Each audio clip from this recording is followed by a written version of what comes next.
Hey, tea sippers, I'm back. What did we just... y'all come on in. I don't know what to try. I don't know what to believe. I don't believe nothing he do. Y'all listen. This time I had to get me something to eat before we got in on Trump. I didn't want to wait after I got started to then go get me something to eat. And baby, listen. I don't know what to believe. I don't know if I believe it. It's just too much. I mean, is this, I think, I tell y'all, it's just too absolutely much. Not ever in my life has there been so many attempts. Now, I know this may not have been an attempt. Of course, they gonna play, just like the one at the Hilton. You know, he wasn't even on the same floor. You understand?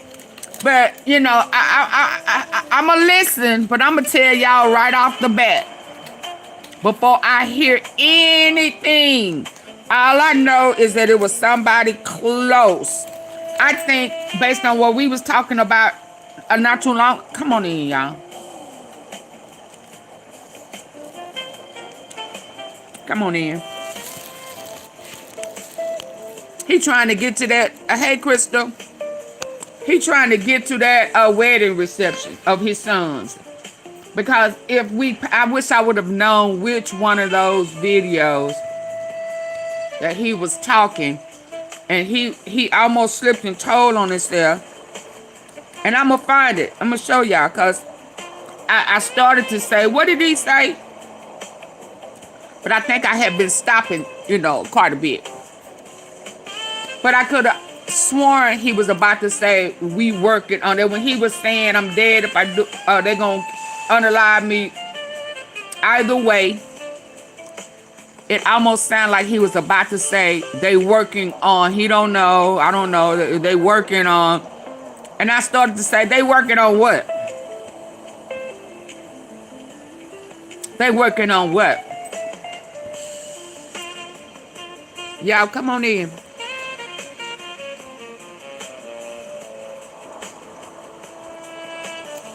Who was here earlier?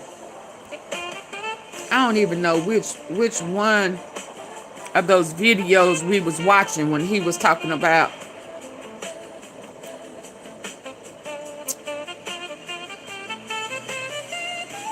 sudden change in schedule.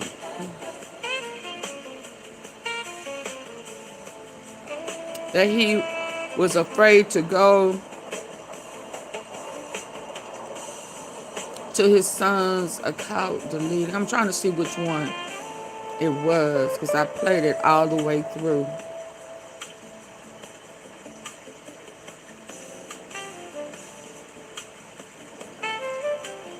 It may be this one. Do y'all remember that? And he almost slipped and said that they was working on, and then he stopped talking. They was trying to work on the way to get you up out there White House. Because you are too scared to walk up out that door.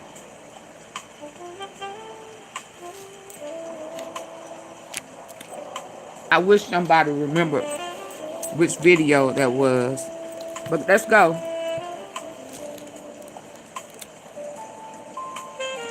I want this Janet in here. Where's she at? Yeah, because he almost said it. He almost said that if he go, they gonna unalive him, and that could be a BB Netanyahu, and if he don't go, they gonna ill him. And with that one, hey, room shaker, and on that video, he almost said they working on, yeah, they working on something to try to get you up out of there, so you could, you know, have a reason to go to your sons. But he doing a whole bunch of shit tonight, y'all. So let's just go on in there.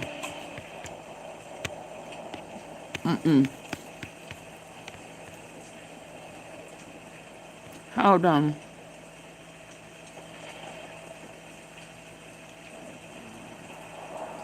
$24 left. Oh yeah, that's a good one too. We got to touch on that one.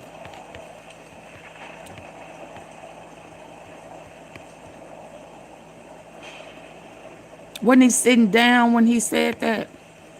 Anyway, they trying to take him out. Who? We don't know. We don't know if it's Iran. We don't know if it's Bibi Netanyahu, Israel, for feeling like Trump done made deals that he shouldn't have made and scared to continue with the war. Or lying under oath. Shots fired. Yep. I just don't believe it. This is what happens. Yeah, because he's moving towards new strike. He don't know what he doing. He trying to please too many people. So it could be fake. It could suspect dead. Ah, my God. That's All right, you're watching live now. I'm Austin Westfall. Let's get to the breaking news. We've been following. Hey, Belinda. After the White House. If y'all hear me smacking, I'm so sorry. Nearby. Fox News' chief congressional correspondent Chad Pergram has been sending out updates. Here's his latest. He says the U.S. Secret Service says shortly after 6 p.m. on Saturday, an individual approached a Secret Service checkpoint in the area of 17th Street and Pennsylvania Avenue Northwest. A preliminary investigation indicates that as the individual approached, he removed a weapon from his bag and began firing at Ain't that the same thing that they say happened at the hotel? I don't believe it. Striking the suspect. I don't believe it. Transported to an area hospital where he I think that they staged. During the shooting, a bystander was also struck by gunfire. It remains unclear whether the bystander was struck by the suspect's initial gunfire. How all these people keep missing? Subsequent exchange of gunfire. No injuries were sustained by Secret Service personnel. Crisis The actors. president was at the White House during the incident, but was not impacted.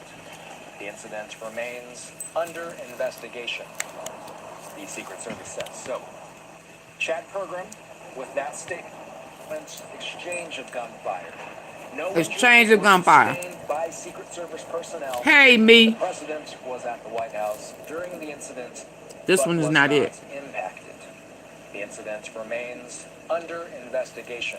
Now, remember earlier, Service says. So, he said that they trying to, he may be taken out if he goes to the wedding or if he don't go. Then toward the end, we found out that allegedly there was a threat on Ivanka in her house. Less than an hour later, we're hearing there was shots fired. And then they're going to say it's an assassination attempt. But I don't believe it. I think the shooting happened. They created a scene, and he got out to try to get there. There's something else I'm hearing. He's supposed to be in Texas, and he ain't supposed to leave. I don't believe it. I don't believe it. I'm gonna tell y'all that now. Chad Pergram with that statement from the U.S. Secret Service. Let's get to this live image of the scene. Let's pull up the audio on this for a moment.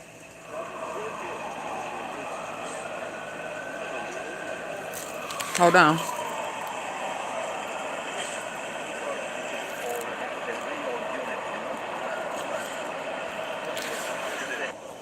Oh, I'm sorry. Hit the like button coming in. Suspect shot and killed after shooting. Let's go.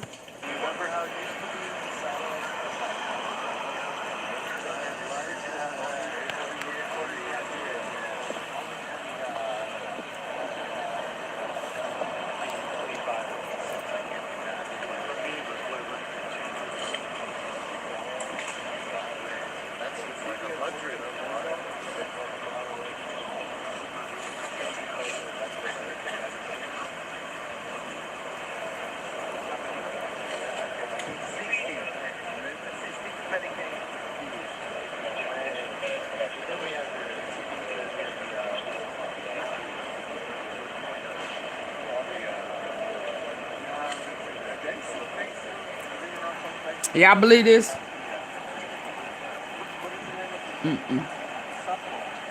He's always overboard.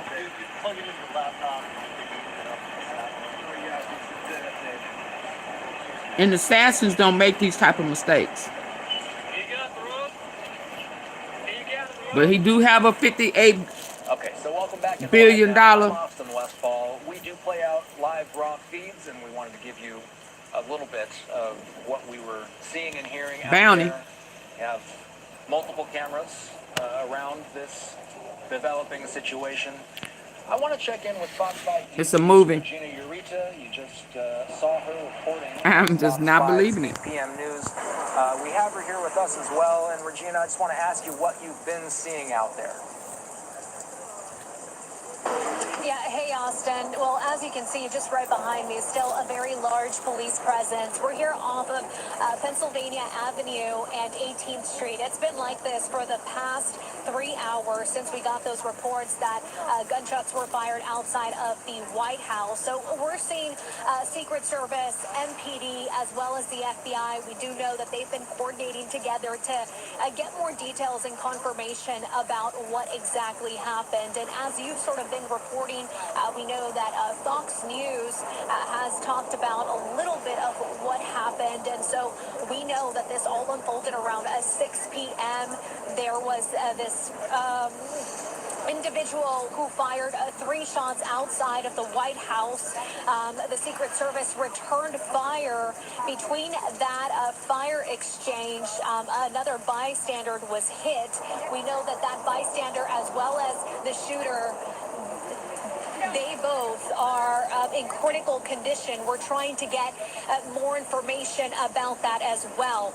We also are currently monitoring social media. We do know that the FBI has been posting that they will be trying to update the public as soon as they can. But I do want to mention, we're just a few blocks away from the White House outside perimeter line. We know that that shooter did not make it into that perimeter line. He did not go inside. It was right outside of the White House.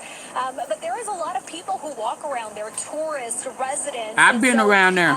Hearing those gunshots, we still don't know how many bystanders were there at that time, but definitely a very scary situation, very alarming for the people there, especially on Memorial Day weekend. This is a holiday weekend that, despite the weather, there's still a lot of people walking around this area. I also want to share that we do know that the President Donald Trump, was inside the White House at that time. Journalists were near the press pool briefing room. They were outside getting ready to go live when they heard those gunshots. Go live for what? Authorities immediately told the journalists to seek a shelter as they placed the So the White House on lockdown. oh, hold up. Limited information, but I'm just So the media was there, and they was about to go live for what? Here we go. Here come the stories of a lovely lady. I mean, you know. So you mean the media was there? Oh my God. Let's go. a shelter as a briefing room. They were outside getting ready to go live when they heard those gunshots. It was staged, y'all. I don't care what nobody say.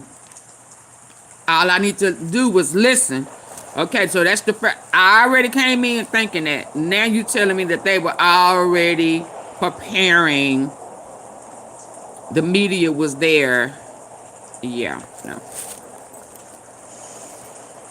Let's go. Inside the White House at that time, journalists were near the press pool briefing room. They were outside getting ready to go live when they heard those gunshots. Authorities immediately told the journalists to seek a shelter as they placed the White House on lockdown. Again, very limited information, but I'm just going to step very quickly just to show you what it looks like here. We have law enforcement here off of 18th Street. Again, DC police. They did this so he can get out of the White House with his scary ass. Of the media here as they continue to hear more developments. We are also trying to get more information, but this is just members of the media here as they continue to hear more developments. We are also trying to get more House on lockdown. Why was y'all there? Limited information. information, but I'm just going to step out very quickly just to show you what it looks like here. We have law enforcement here off of 18th Street. Again, DC police as well. Yeah, we was just talking about the dome. I'm just, no, it's just too much. The Secret Service and the FBI. We have other members of the media here as they continue to hear more developments. Where's Cash We are Patel? also trying to get He more information. he But, laying flat this is just, again, on the a ground month still, from like he was the under the White House table. Correspondents' dinner incident where something very similar, journalists also heard gunshots right outside of that dinner. So to know that, journalists were here again, and as our jobs, we just go on live and continue to report the news, and we're trying to get more information for you and share it to the public.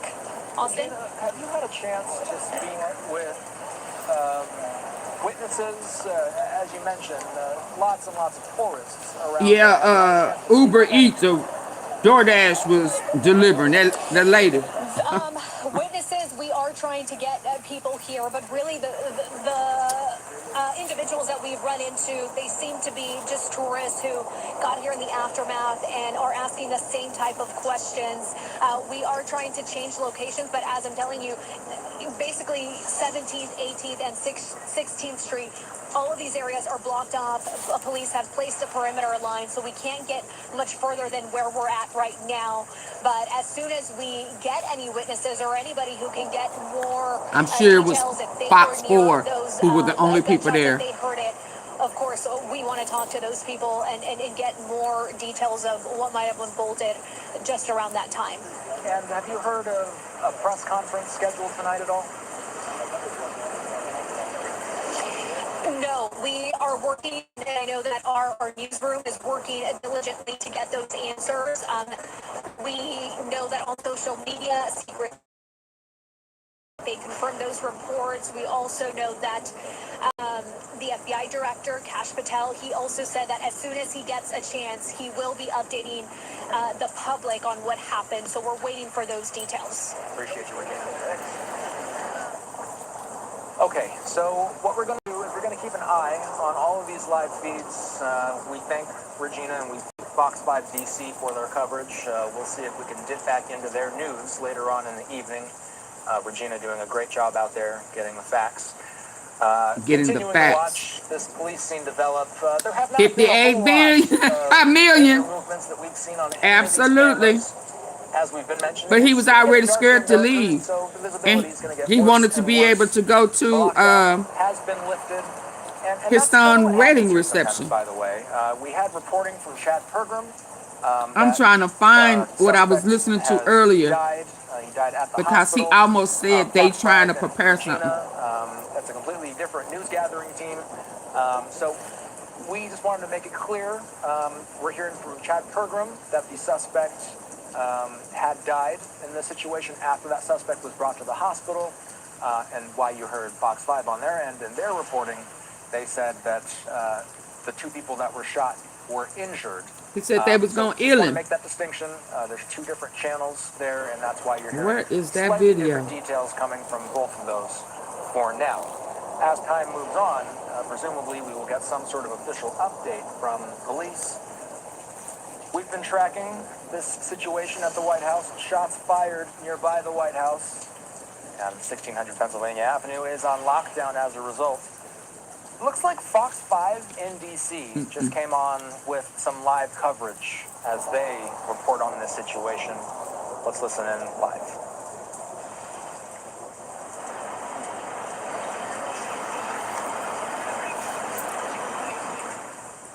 It looks like these might be simply live images coming through. So let's just kind of take a step back here. While we're talking about this, we have, and while we were listening into President Trump, we did get official reports from the Associated Press and from Fox News talking about this situation. Let's go to our live feed. And let me just tell you what we're working with here. We've got 4 different vantage points of the area. This is one vantage point. Our understanding is that this is happening on the intersection of 17th and Pennsylvania. The White House is on Pennsylvania Avenue. So this is roughly the area of the intersection. This is a second angle of that same area. We've got this vantage point at the White House Correspondents' Row area. So this is known as Pebble Beach. It's an area where White House reporters will do their live reports from. You might recognize that area. And then we've got our usual live look outside the White House, although you can't really see much from this vantage point. So let's stick with this shot. We're hearing from the Associated Press and from the AP that the White House was locked down after as many as 30 shots were fired in the vicinity. Law enforcement authorities are responding to the area. Okay, so FBI hold on. Director Kash Patel Oh says my that God. authorities Is he are drunk? responding to the area. Journalists that were working at the White House. Is he drunk? Journalists that were working at the White House. I mean, do they stay there all the time, every day? I'm trying to understand why was they there today. 24 hours. Oh yeah, I gotta play that one. Okay, I found the one where I thought I caught him about to say they working on something when he was scared to go outside. Right. Hold on. He was this one right here. Trump's so scared. He's scared. He talked that shit. He started wars. Yeah, and he done got a threat on his whole Not good timing. here. Not good timing. Can I get y'all to hit the like button? Not good timing. Oh.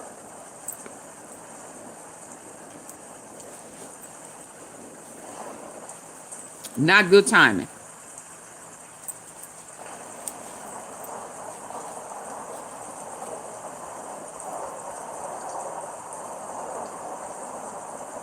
I need y'all to listen with y'all good ear. You know I'm gonna stop it. Let's go. I said, you know, this is not good timing for me. I have a thing called Iran and other things. That's one I can't win on. If I do attend, So he said Iran. I get killed. If I don't attend, I get killed. If I do attend, I get killed. Did he say Iraq or And Iran? other things. That's one I can't win on. If I do attend, I get killed. If I don't attend, I get killed. Reports and No. political You said Iran or Iraq. I get called a what? Come on. I said, you know, this is not good timing for me. I have a thing called Iran and other things. Iran. That's one I can't win on. If I do attend, Iran. He can't win I on. get killed. If I don't attend, I get killed. Reports and political speculation suggest that heightened tensions with Iran and ongoing security concerns may be influencing Donald Trump's personal schedule, including whether he attends his son's wedding. But him, Trump has reportedly made comments for him to suggesting come he out faces right some now possible choices with this over security situation, I risks, could stand they with trying to dramatic kill him. remarks about potential assassination fears circulating in political commentary and media reports. The controversy comes amid unverified reports and claims suggesting Iranian-linked discussions about targeting U.S. leadership. Do which y'all have remember me asking, is this insurance? You know, for him to say that. Y'all remember I said, is this insurance? Why would he say it? Yeah, you got to know how he moves, how he lie, how he operates. Let's go. verified reports and claims suggesting Iranian-linked discussions about targeting U.S. leadership, which have intensified security narratives surrounding the president. Some reports and claims circulating online allege extreme proposals being discussed in Iranian political circles, including a controversial bounty-style incentive linked to U.S. leadership figures. Questions are now being raised in media commentary about whether past security scares involving major political events have contributed to heightened caution and fear among top U.S. political figures. Reports referencing That the ain't past even been a security month, incident has claim it? that chaos erupted during a high-profile Oh, political April dinner 25th. event where an armed individual allegedly caused panic inside the venue. According to these accounts, security teams quickly moved to evacuate. But it wasn't directly. They weren't even on the same floor. Let's go. during a high-profile political dinner event, where an armed individual allegedly That he never goes to. He just happened to go this time, and that other Levitt girl talking about, oh, it's gonna be fire, shooting, and yeah, no, it's just, and whoever is doing his PR, all of this stupid stuff they need to be fired too. figures. Reports referencing a past security incident claim that chaos erupted during a high-profile political dinner event, where an armed individual allegedly caused panic inside the venue. According to these accounts, security teams quickly moved to evacuate Donald Trump that was from the most location definitely as fake. authorities responded to the unfolding threat situation at the event.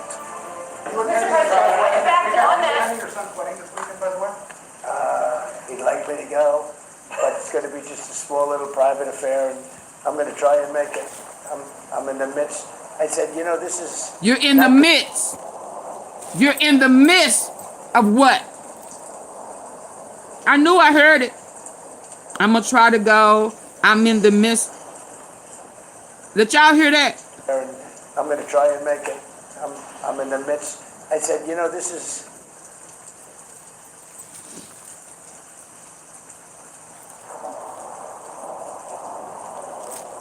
Did y'all hear him? He's in the midst of staging a situation. Hey, Sam. Earlier. Y'all hear it? Nope. I'm not buying it. I knew I heard him. I knew I heard him. Okay. I'm in the midst. I said, you know, this is... You in the midst of what? What are you in the midst of? Oh, staging. Okay. Just so we clear. Just so we clear. Try and make it. He gonna try to make it. He was about to let it slip out of his big ass mouth that they were about to put together something so you can try to make it to your son's thing. I'm in the midst. I said, you know, this is not good timing for me. I said, you know, this is not good timing for me. I have a thing called Iran and other things. That's one I can't win on. If I do attend, I get killed. If I don't attend, I get killed. By the fake news, of course, I'm talking about. No, but he's got a very person who I've known for a long time, and hopefully they're going to have a great marriage. He was in the midst, y'all. Claims circulating He was in the midst. incident claim that chaos erupted during a... According to these accounts, So he is going to be doing a whole bunch of We're staging. junkies. That's it. I format them, upload them to Amazon, and collect royalties every Because he month. fake No news. website, He fake no situation. ads, He's just a no liar. social media. Amazon handles the traffic. Oh my God. Your son's wedding this weekend, by the way? He'd like me to go, but it's going to be just a small little private affair, and I'm going to try and make it. I'm in the midst. I said, you know, this is not good timing for me. I have a thing called Iran and other things. That's one I can't win on. If I do attend, I get killed. If I don't attend, I get killed. By the fake news, of course, I'm talking about. No, but he's got a very person who I've known for a long time, and So hopefully it they're gonna was have a great organized.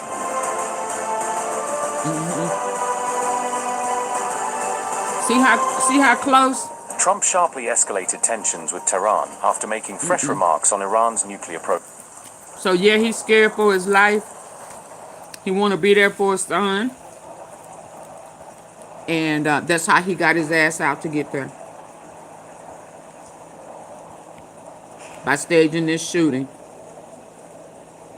So somebody just may have lost their life, may have been a, what they call it?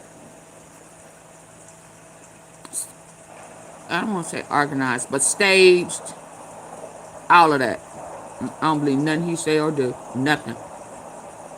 I'd be glad when they do whatever they gonna do to get his ass up out of here. This is just crazy. All because you don't want to release all the Epstein files. Like you told Taylor Greene, that your friends, You don't want to hurt your friends. You don't, your friends. No, y'all booty buddies. Y'all elite organized crime. To remain far apart.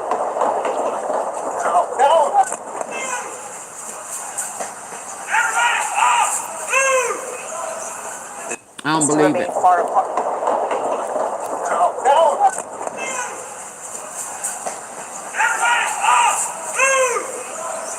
This is a breaking Why news that alert. person back Shots there walking fired slow? at the White House.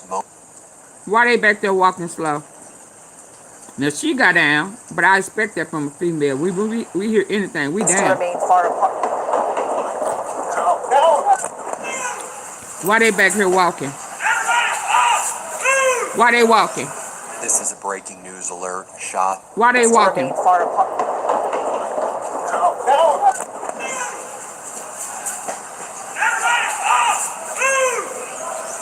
This is a breaking news alert. Shots fired at the White House moments ago. Dozens of shots were being fired in and around the White House.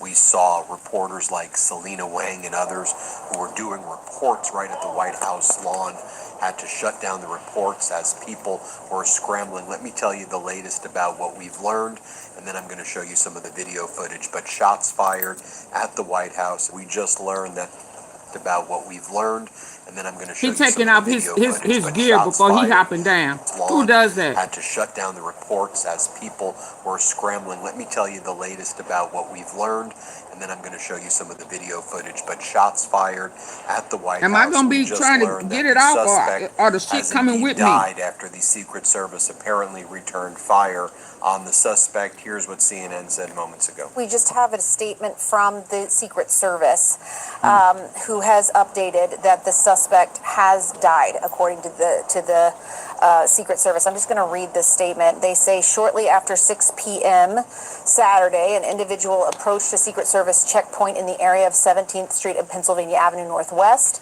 A preliminary investigation indicates the individual approached. He removed a weapon from his bag and began firing at posted officers. Secret Service officers returned fire, striking the suspect, who was transported to an area hospital where he later died. They also confirmed that a bystander was struck by gunfire. They say it remains unclear So they whether was that just bystander was shooting struck by the wildly. suspect's initial gunfire or during the subsequent exchange. No injuries were sustained by Secret Service. The president was at the White House and was not How they impacted. know? Again, this is coming from How could they have the checked White House their press, ammunition that quick? How they know? They don't have to do ballistics? Oh, yeah. I thought they had to send bullets out to be checked. Am I tripping? Am I tripping? Do they not have to send the bullets out for ballistics to see which bullets?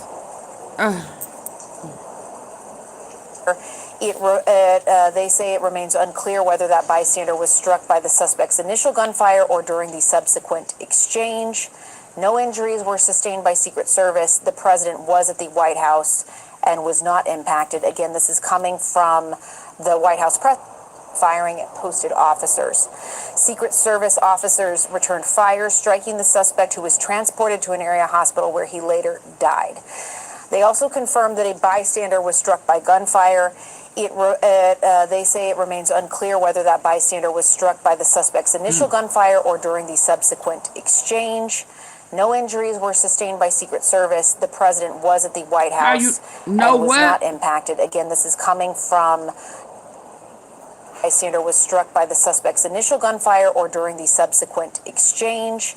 No injuries were sustained by Secret Service. The president was at the White House. How they know that? And was not impacted. Again, this is coming from the White House press office and from the U.S. Secret Service spokesperson. But again, the news here, adding to what we had already known, is that this suspect has died. The other person very seriously injured.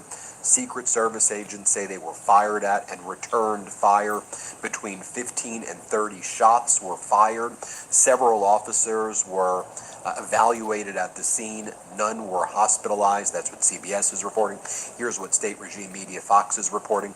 A gunman approached the White House near Gate 17 around 6 p.m., fired I think 3 they shots crisis toward the actors. building. Secret Service agents returned fire, taking him down. A civilian was also hit during the exchange. They asked him, do they want to be a Officials say part the of a suspect movie? never breached the White House perimeter. They're saying that Donald Trump is safe as of now. Let me show you this video right here. The moment the gunfire started, we started hearing this gunfire. Reporter Selena Wang of ABC, she was filming this social media video from the White House lawn when dozens of gunshots rang out. Let me show you what went down. That President Trump has said a deal is close, only for the two sides to remain far apart.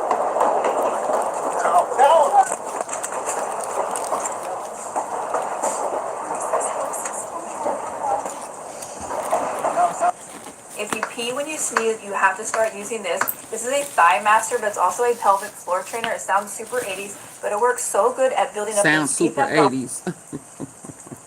Come and knock on our door.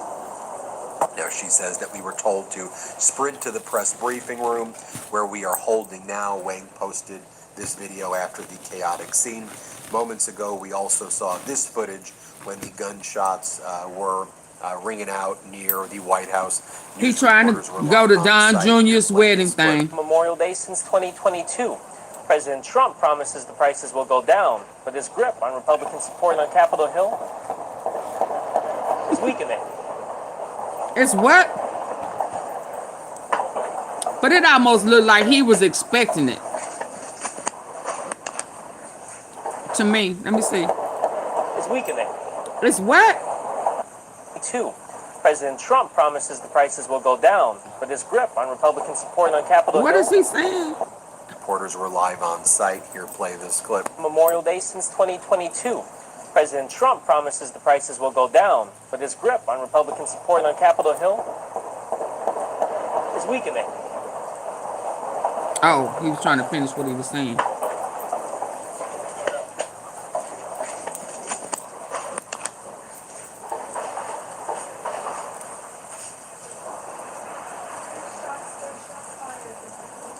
How many shots was that? Memorial Day since 2022. President Trump promises the prices will go down, but his grip on Republican support on Capitol Hill is weakening. Do y'all know how many shootings they've been staging? They're trying to start wars in foreign countries, in the United States.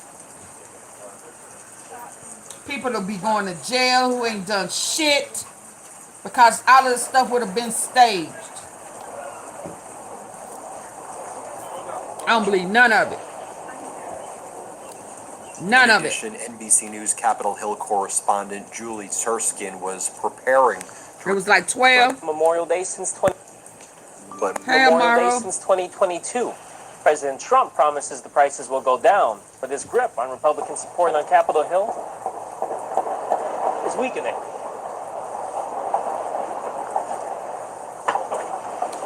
So the first one was like 7. They all sound like pistols though. Don't it? Trump Don't they sound like pistol pops? Or pistols. Not no semi-automatic that the Secret Service will be having. Am I tripping? And then the return of fire sounds so dang weak. Hell. Down, but his grip on Republican support on Capitol Hill 5, 6, 7, 8, 9, is weakening. 3.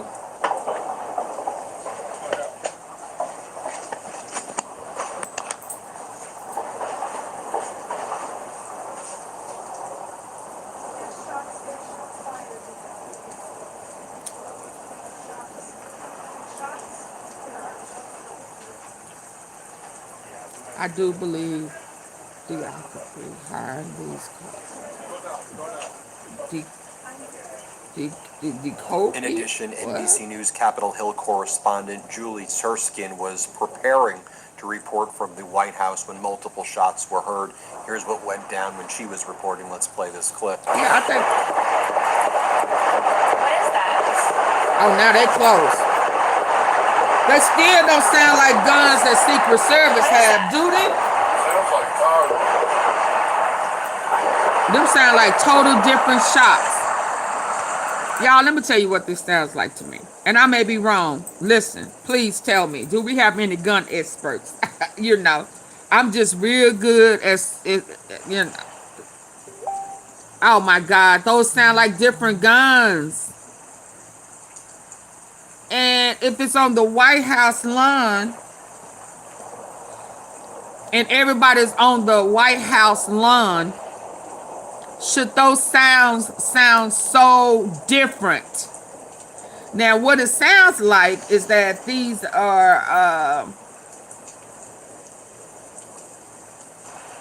you know, like cut one, cut two, cut, do it again, because they don't sound, yeah, but the lawn ain't that huge now. So that means that, oh, yeah, no, I don't know. Let's listen to him again. That, totally different. And yes, she may be closer, but do they sound like the same guns? Let's play this clip. What is that? No, that's not the same. Because on the other one, we could count up to like 7 first shots before we started hearing that pew, pew stuff. No, I gotta go back now. Now they playing in our face. I don't know why. So that lady, let me hear the guy. Let me hear his. This will go down, but his grip on Republican support on Capitol Hill is weakening.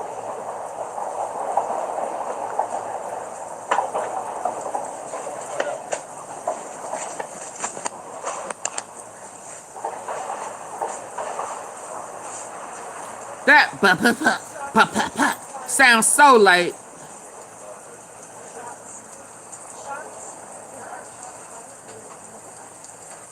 This will go down, but his grip on Republican support on Capitol Hill is weakening.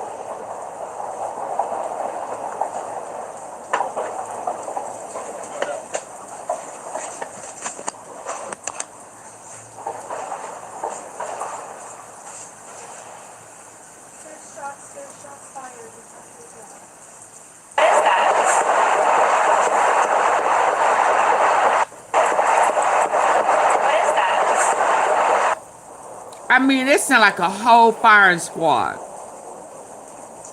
over here. You can hear a continuous. They just don't sound the same to me. Play this clip. What is that?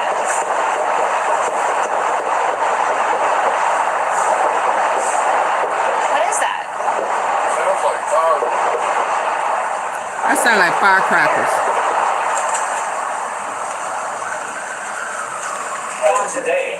Firecrackers. You can also see in this next video, turn the sound up a little bit. Firecrackers.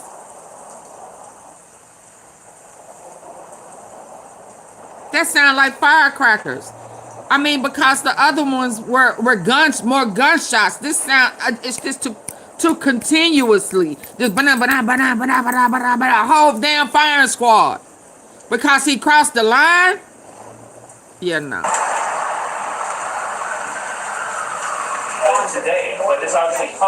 You can also see in this next video, turn the sound.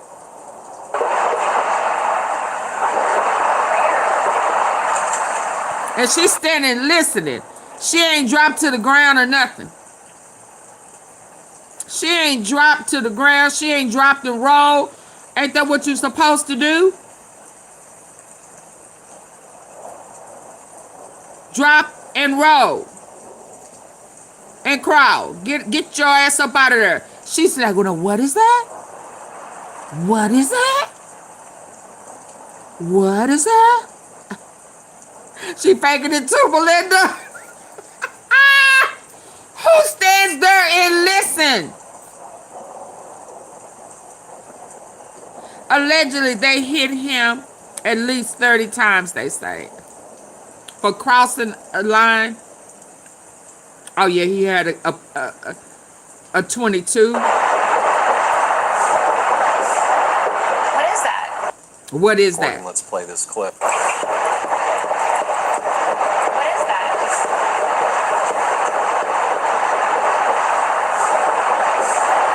What is that? So, hold up. They wasn't even on the White House lawn. Somebody said something about different angles, different. They were not on, they were near it. Hell, the way these firecrackers are going off, it sounded like they were on the lawn. When she was reporting, let's play this clip. What is that? Near the White House. What is that? Sounds like fireworks. Sound like fireworks. Today, but this obviously comes. And you can also see in this next video. On turn the today, sound up what? A little bit here. Secret On Service. today, what? Today, but this obviously comes. And you can also see in this next video, turn the sound up a little bit here, Secret Service ordering members of the press to abandon their reporting pods on the north lawn of the White House and go toward the briefing room after dozens of shots were heard nearby.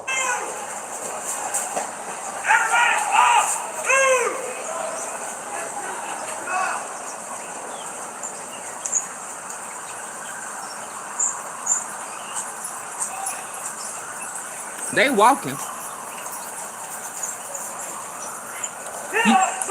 You see they guns? Now, are those the guns that we heard? Because at first they sound like pistols. These are the guns they had.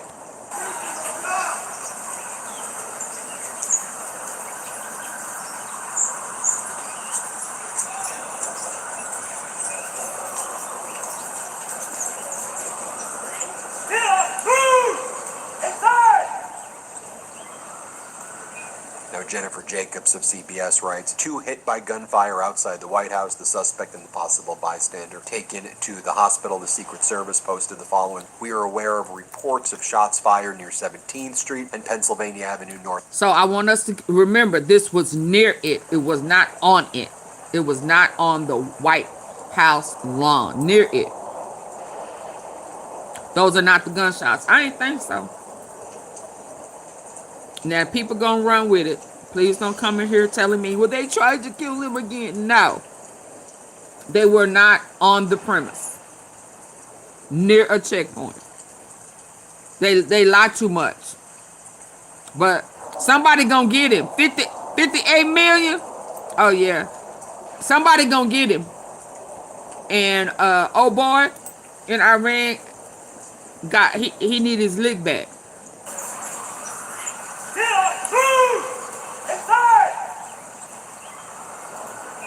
Now, Jennifer Jacobs of CBS writes, 2 hit by gunfire outside the White House. The suspect and the possible bystander taken to the hospital. The Secret Service posted the following. We are aware of reports of shots fired near 17th Street and Pennsylvania Avenue Northwest. You don't know for sure y'all killed him. Information with personnel on the ground. Additional information will be provided. Take a look at this map right here.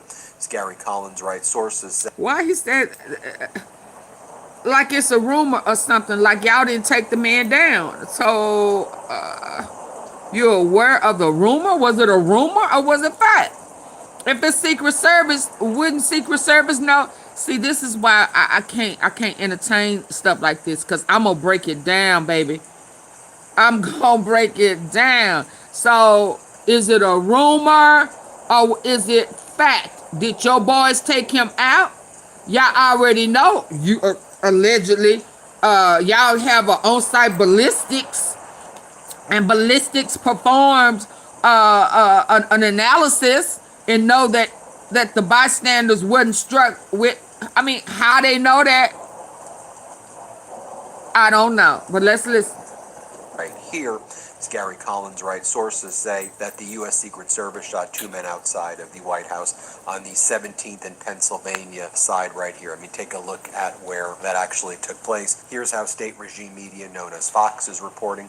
Here's what they had to say. We have you by phone. Can you break this down for us? Well, Tommy, this is what always happens when we have something like this. I always start to check in on the security situation at the White House, but this is what happened around 6 o'clock this evening. I'm told that a gunman came up near the White House on the west side, what is described to me as Gate 17. This is kind of near 14th Street on the west side of the White House, and came up and brandished some sort of a pistol. We don't know what type of pistol it was, but he then fired toward the White House 3 times, and the United States Secret Service, they returned fire. We don't know how many shots that they got off, and they apparently took the gunman down. Now, sometime in this gunfire exchange, a civilian on the street was struck by this gunfire, and we do not know the condition of that person right now. But the important thing to know is that the gunman who came up with the pistol and was taken down by the Secret Service, and we don't know his condition right now, but he never got inside the perimeter of the White House. And this is according to a senior administration official with direct knowledge of what went down at the White House this afternoon. This was right around 6 o'clock Eastern time. You've probably seen this video by now. So the most common question we get at Thrive Market is, why can't I see prices or products before I sign up? So honestly, the brands that we choose to carry give us exclusive pricing that they don't give anybody else. It's the same reason why Costco prices don't show up on Google. And we're also super picky about what we put on the site in the first place. Every product gets checked, and we restrict over 1,000 ingredients that just aren't it. So you don't have to I thought stress there or was read a no single crime label. in D.C. I thought they did away with all crime in D.C. Here's how they were reporting it on CNN. We have breaking news. CNN reporters heard what appeared to be dozens of gunshots near the White House a short time ago. Julia Benbrook is now inside in the press briefing room. Julia, bring us up to speed what you heard and what you know. Yeah, I'm here with other White House reporters, photographers. We are now in the briefing room. This is where Secret Service rushed us to after we heard what appeared to be dozens of gunshots. And I want to paint the picture for you a little bit. We're here in the briefing room, and then you can kind of see out the window. Secret Service is currently working the north lawn there to make sure everything is okay. But that's where we do live shots, is those green tents out there. And I was just speaking to you from out there just before this happened. And then reporters were rushed into the briefing room after, again, what appeared to be dozens of gunshots. Now, we have reached out to Secret Service and the White House for more information. This is all still unfolding. It is really unclear right now if anyone was injured. These gunshots, though, to be clear, appeared outside of the grounds closer to the EOB building, which is on the west side of the White House. So while we could hear them, we're not exactly sure where these took place. Again, if anyone was injured, we are waiting on more information. But just the visual of all these reporters running in here, this happening just about a month after the White House Correspondents' Dinner, where a lot of this same group was on the ground in a situation where there was a shooter there as well. A scary moment, and we are looking for more information, trying to understand exactly what happened here. What we do know is that we heard what appeared to be dozens of gunshots very close to the White House grounds. So apparently they got the all clear sign right here after the White House was indeed on lockdown. The lockdown order had been lifted. Reporters were cleared to leave the press briefing room after shots were fired near the White House. Let me share this with you right here. We're taking a live look at this picture of the reporting teams now apparently cleared to leave that White House press briefing room. That's obviously a good sign, right, Jeffrey? That would be a good sign. That means that the initial threat that they believed is either incapacitated or no longer present, or has been detained. More footage over here of police responding to the scene close to the Hold on, y'all. Get the lights up for me, To the please. briefing room after, again, Hold on, what I missed it. This evening, I'm told that a gunman came up near the White House on the west side, what is described to me as Gate 17. This is kind of near 14th Street on the west side of the White House, and came up and brandished some sort of a pistol. We don't know what type of pistol it was, But he then fired toward the White House 3 times, and the United States Secret Service, they returned fire. We don't know how many shots that they got off, and they apparently took the gunman down. Now, sometime in this gunfire exchange, a civilian on the street was struck by this gunfire, and we do not know the condition of that person right now. But the important thing to know is that the gunman who came up with the pistol and was taken down by the Secret Service, and we don't know his condition right now, but he never got inside the perimeter of the White House. And this is according to a senior administration official with direct knowledge of what went down at the White House this afternoon. This was right around 6 o'clock Eastern time. Here's Isaiah, they gonna get him. Who knows? We have breaking news. CNN reporters heard what appeared to be dozens of gunshots near the White House a short time ago. Julia Benbrook is now inside 58 million? Yeah, they going Julia, after bring him. us up to speed, what you heard and what you know. But this was staged. I'm here with other White House reporters, photographers. We are now in the That's why the briefing room. bullets This is don't where match. Secret Service rushed us to after we heard what appeared to be dozens of gunshots. And I want to paint the picture for you a little bit. Yeah, We're here in the somebody briefing room, and exposed you that can kind of see out the at window. the Secret Hilton, Service is currently working the north lawn there to make sure everything is okay. But that's where we do live shots, is those green tints out there. And I was just speaking to you from out there just before this happened. And then reporters were rushed into the briefing room after, again, what appeared to be dozens of gunshots. Now, we have reached out to Secret Service and the White House for more information. This is all still unfolding. It is really unclear right now if anyone was injured. Secret Service took them out. To be clear, appeared outside of the grounds closer to the EOB building, which is on the west side of the White House. So while we could hear them, we're not exactly sure where these took place. Again, if anyone was injured, we are waiting on more information. I'm shocked that he didn't go to the east wing where it was busted open and he can run right on in there. Why not go to the east side? East side. Yeah, why not go to the east side? It's wide open, right? There's running in here. This happening just about a month after the White House These are not Correspondents' Dinner, professional, where a lot of the hits. same group was on the ground in a situation where there was a shooter there as well. A scary moment, and we are looking for more information, trying to understand exactly what happened here. What we do know is that we heard what appeared to be dozens of gunshots very close to the White House grounds. Sing that song again. What is that? Here, after the White House was indeed on lockdown. The lockdown order had been lifted. Our reporters were cleared to leave the press briefing room after shots were fired near the White House. Let me share this with you right here. This is taking a live look at this picture of the reporting teams now apparently cleared to leave that White House press briefing room. That's obviously a good sign, right, Jeff? What was the press briefing about? That means that the initial threat that they believed is either...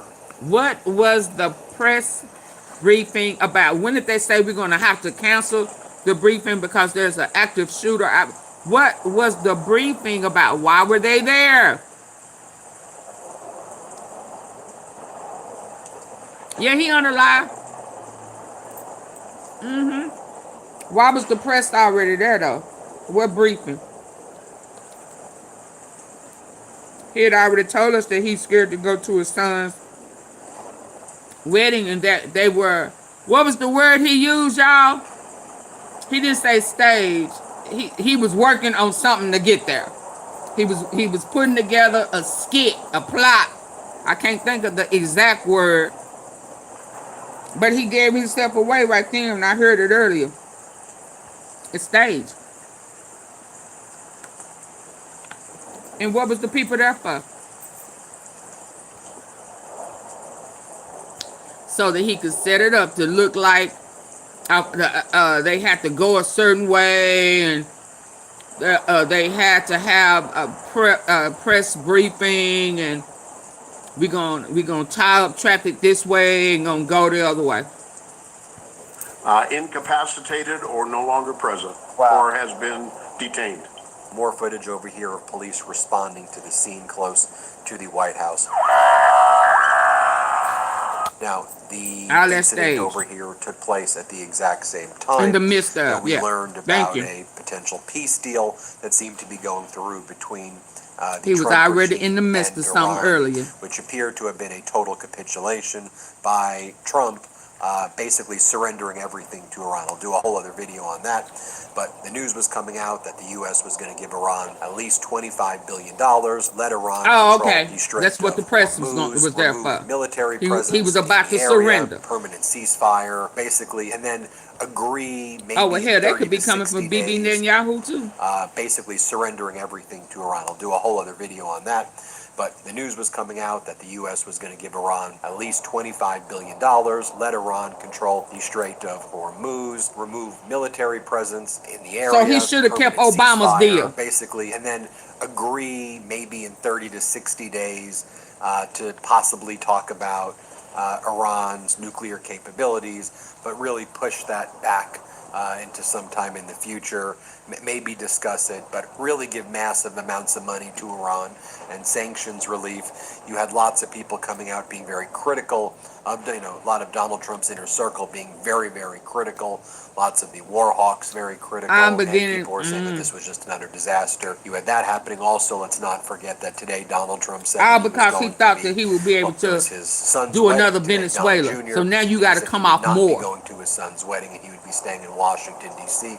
and not going to Bedminster. The same That's dude why Donald Trump was in Washington the D.C. non-existing today, guy. because he said that he was dealing with things relating to the government. Here was his post Friday. Well, I very much wanted to be with my son Don Jr. and the newest member of the Trump family, his soon-to-be wife Bettina. Circumstances pertaining to government and my love for the United States do not allow me to do so. I feel it's important for me to remain in Washington D.C. at the White House during this important period of time. Congratulations to Don and Bettina. So he was there at this important period of time. What a moron. Where then this incident took place. You also have the Iran's military spokesperson upped up, posting the end, and it's a photo of AI image of Donald Trump kissing the Ayatollah's feet and bowing down. No, you need a better picture than that.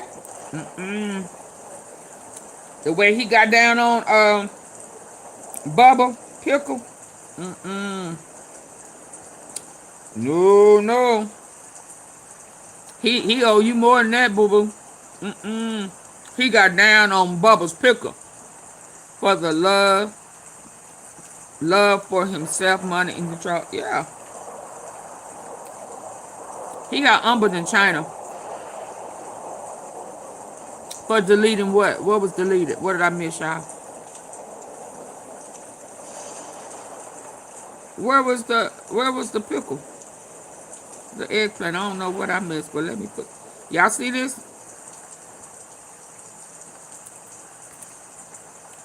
So he should have left what Obama had in place that was working before his first term, after he was booted and felt the need to change it. You didn't change it the first go round. Why try to tear up a peace deal the second? Oh, you was gonna do it in your second term the first time. That's why you did January 6th insurrection. Okay. They messed up your plans. Now you eating cheese. Eat the cheese, Donald Trump. Diaper Donnie. So that's the latest of what's happening right now. We're going to keep you, of course, posted as we learn more. But that's the most up-to-date information. Again, isn't this crazy? Gunshots outside the White House, dozens of gunshots, 15 to 30 gunshots. White House on lockdown. They say 2 people were shot. One likely a suspect. The other maybe an innocent bystander. He got to stay at home for the country. Well. Apparently, the story is that the person shot at Secret Service. The Secret Service shot back. That's why we heard the dozens of shots. And now we know, and by the way, that all happened when this horrible deal, or apparently this utter surrender by Donald Trump, better not was get announced. his So there's a lot going on right cabaret now. I'll do an entirely other video on the Trump surrender.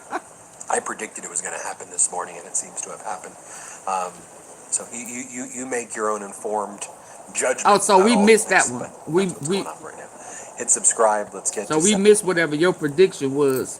I missed it because so much stuff. It's like you can have stuff in line to play, and then once you start, 50 different uploads gonna come in with newer stuff. Now I need to hear from let me see what else I got, but I definitely want to hear from old Bubba. He got caught deleting a website earlier today. I didn't get a chance to talk about. Fire him now. GOP senator screen. Yeah, yeah, he got caught deleting. Let's go ahead and listen to it. I was supposed to play it That's earlier. why there is no diabetes in Israel. If you are a Christian and don't know that type 2 Because why he did it may be off up in here. this drink mentioned more than 30 times in the scriptures and known as insulin Department of Justice has been caught red-handed deleting massive troves of information about individuals convicted of crimes during the January 6th insurrection who were also involved in child sex crimes. You heard that right. The Trump regime, the Epstein class, deleting information about individuals convicted of child sex crimes who were involved in the January 6th insurrection. Hat tip to Merrill Cornfield from the Washington Post, who caught the Department of Justice doing this. The Department of Justice then responded. Let me show you what went down, and I'll also share with you, while all of this is taking place, including Donald Trump setting up a Washington Post, who caught the Department of Justice doing this. The Department of Justice then responded. Let me show you sex crimes who were involved in the January 6th insurrection. Hat tip to Merrill Cornfield from the Washington Post, who caught the Department of Justice doing this. The Department of Justice then responded. Let me show you what went down, and I'll also share with you, while all of this is taking place, including Donald Trump setting up a $1.8 billion slush fund for January 6th insurrectionists using our taxpayer dollars. I knew about that. MAGA Republicans like Ron DeSantis running away from the cameras like the cowards that they are, refusing to answer questions. Watch as Florida Governor Ron DeSantis runs away from a very basic question. And I'm going to show you in a moment what he's also running away from. Donald Trump's Department of Justice deleting information about these individuals who Trump wants to pay money to, who are also involved in child sex crimes. Let's watch DeSantis running away. Makes sense now? What do you think of the weaponization fund, the DOJ fund? Could you comment on that? Barely can get up them damn steps. Now here's what was posted by Merrill Cornfield. She posted the following. The Trump administration is quietly deleting info about the Capitol attack from the Department of Justice website as it prepares to give funds to these January 6th insurrectionists. This week, the Department of Justice deleted a press release about one man with an ongoing child sex solicitation case who came to the Capitol with bear spray. She then shows the before and after. The before is the press release. The after, currently page not found. Here was the press release that was deleted. Houston man sentenced to prison for assaulting law enforcement with dangerous weapons during January 6th Capitol breach. A Houston man was sentenced to prison today for assaulting law enforcement and other charges related to his conduct during the breach of the U.S. Capitol on January 6th. His actions and the actions of others disrupted the joint session. Andrew Take, 35 of Houston, Texas, was sentenced by U.S. District Judge Carl Nichols, by the way, a Trump-appointed judge, to 74 months in prison, 36 months of supervised release, and ordered to pay $2,000 in restitution. Taki pled guilty to one count of assaulting, resisting, and impeding certain officers using a dangerous weapon, which is a felony. He pled guilty on December 20th, 2023. This is an individual who pled guilty, who was sentenced by a federal judge, a judge appointed by Donald Trump. You look at the website, it says page not found, but let's dig deeper about who Andrew Take is.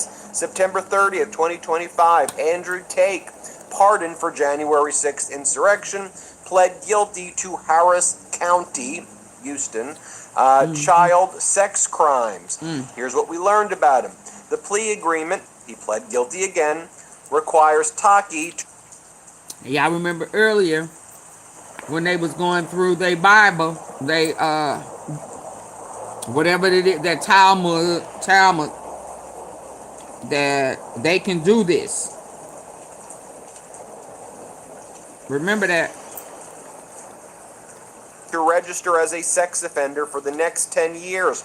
He was accused of sending I don't explicit know who messages and JLR photos is, to an a running undercover bear. police officer posing. Who is JLR?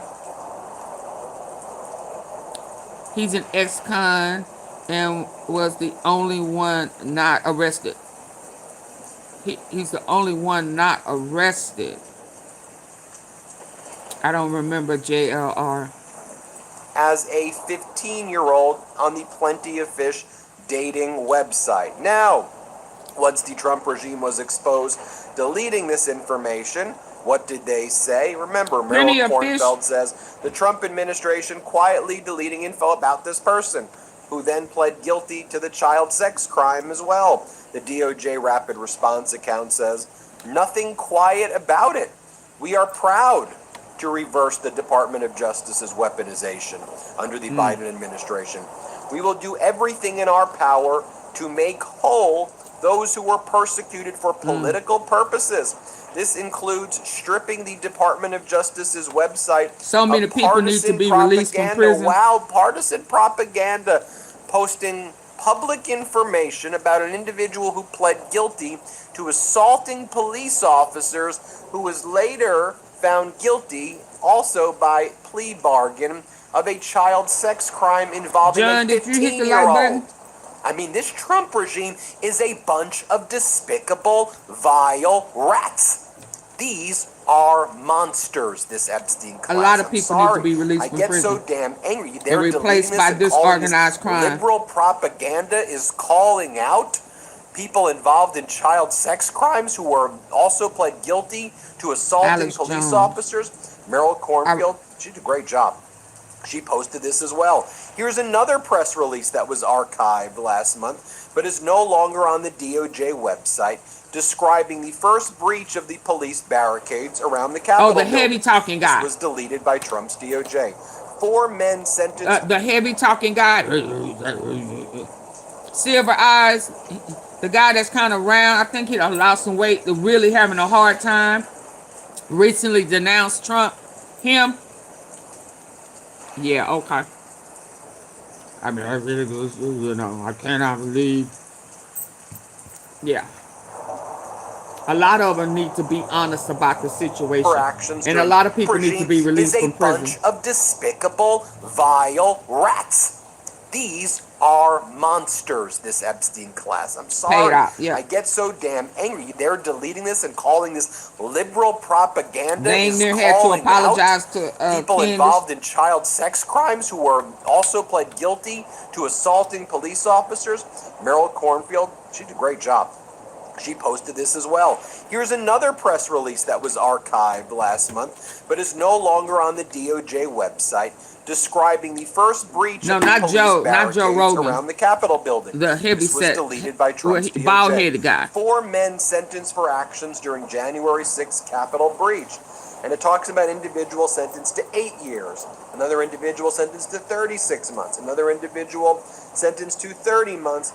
And these were all people involved in very violent crimes, brandishing deadly weapons, inflicting bodily injury, serious issues involving Capitol officers and people who were there. Here's another one. This now deleted press release describes in graphic detail an attack on police officers. Upon reaching the front, Dempsey threw a short pole-like object into the tunnel, striking a police officer. Dempsey shouted, "Fuck you, bitch-ass cops." Let's make lunch. Wow. I just got 6 of them. Now we're 38 ones. But they're 50% off again with my code. Let's do the...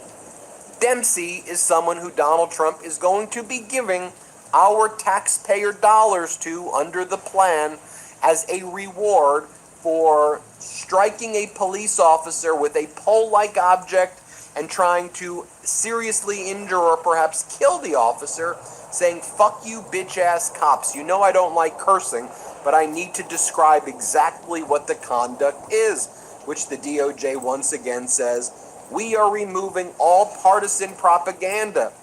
I mean, I don't know how any police union can be supportive of this Trump regime unless the police union leaders hate the police. Because And he when I made read them, that and then he turned around, pardoned them, and made them ice.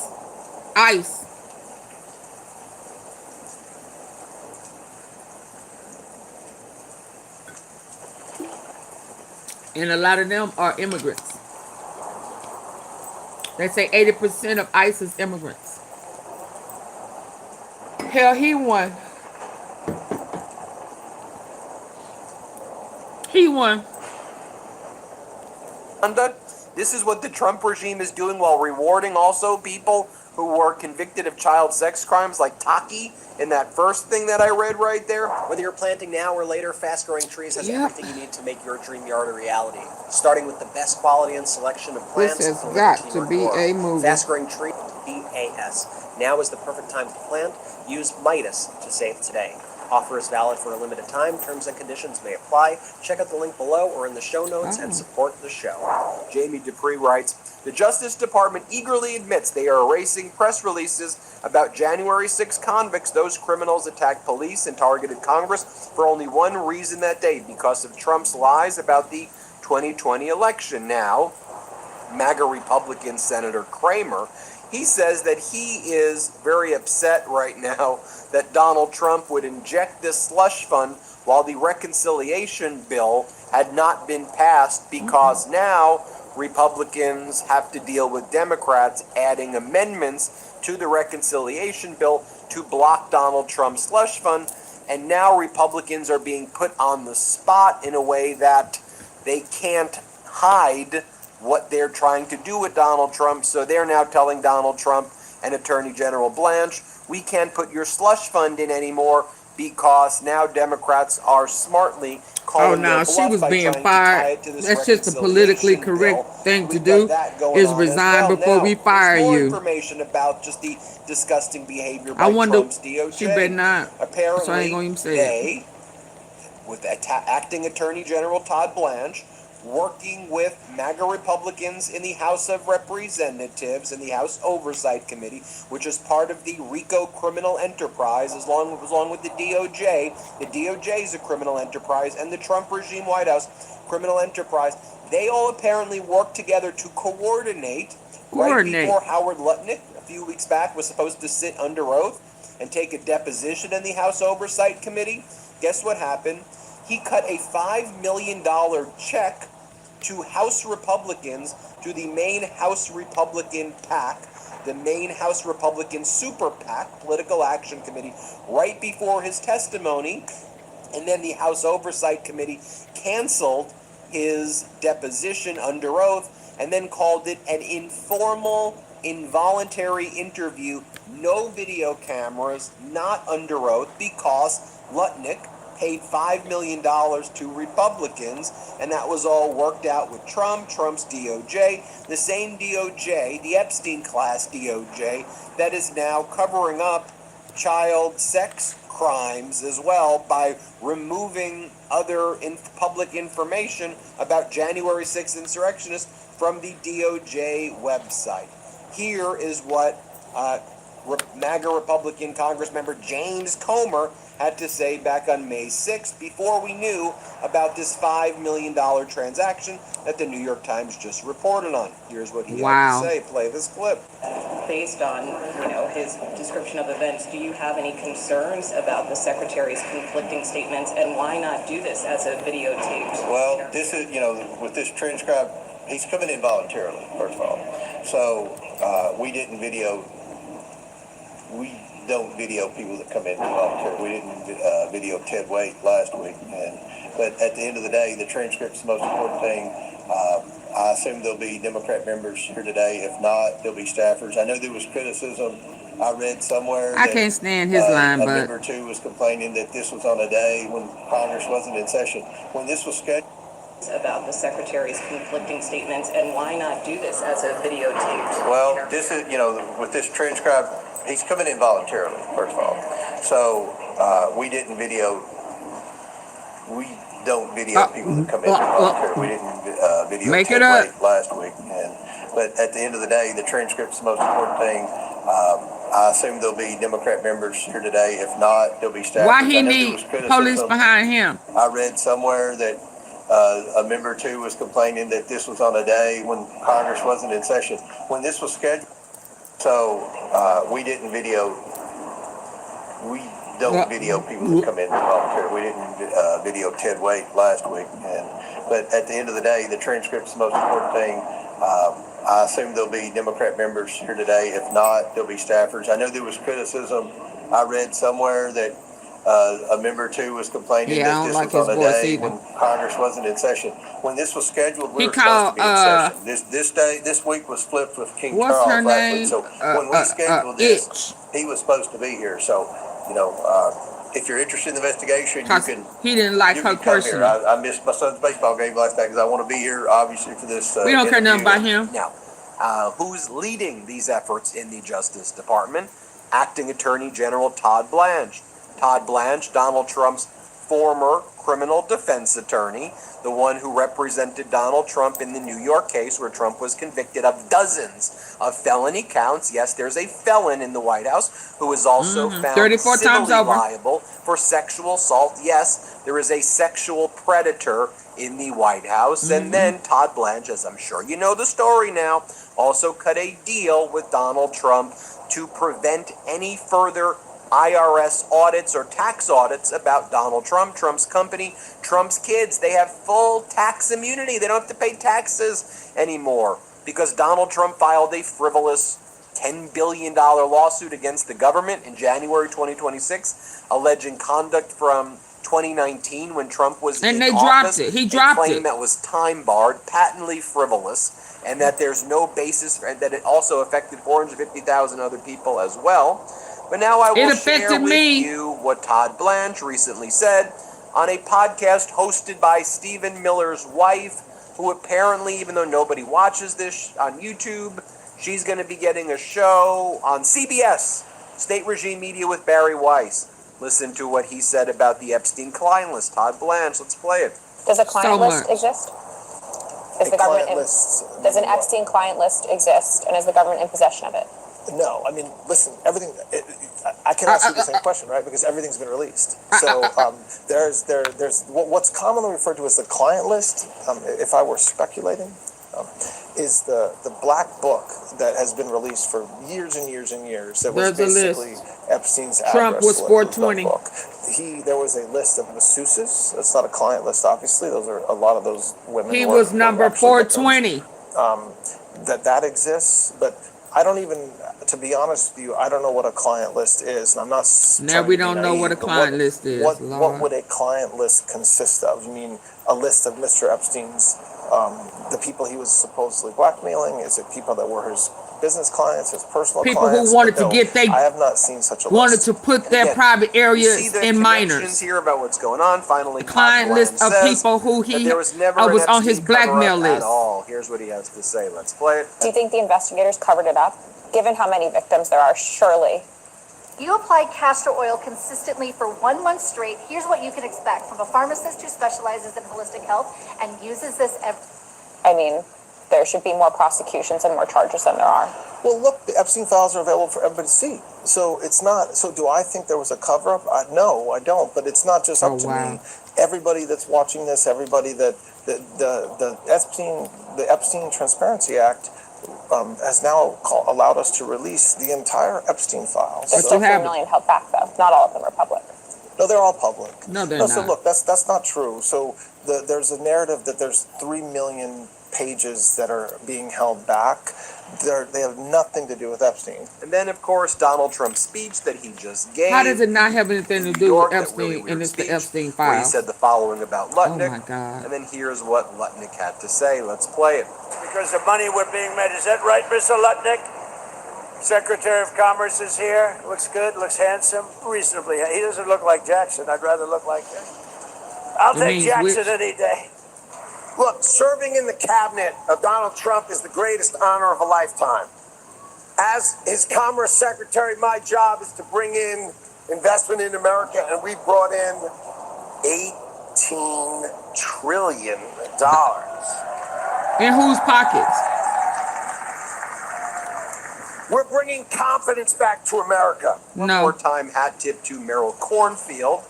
Great investigative reporting there, catching what the DOJ was doing. And then the DOJ publicly posted, we ain't doing it quietly. We help people. You heard what they said? We help people who were convicted also of child sex crimes. Wow. Huh? Wow. What are we doing here? Anyway, hit subscribe. Wow. Let's get to 7 million subscribers. Thanks for watching. That is so insulting. Oh my God. Lord, please allow these victims to get justice. Please. Please. I would be devastated. Oh my God. God bless him. Ouch, ouch. Y'all, ooh, I'm on my elbow. Y'all, please get the likes up. I would hate to have to cut y'all off early, cut you off short on this one, because y'all want to play with me. Dang. Who is he? A risk reversal. Texas residency claim. Saturday, Donald Trump just filed emergency appeal to the 11th This is Circuit also another plot and announced he's today. leaving Florida. 93-page filing. Personal statement released simultaneously. Flight scheduled for tomorrow morning, 4:47 p.m. This isn't legal maneuvering. This is jurisdictional escape.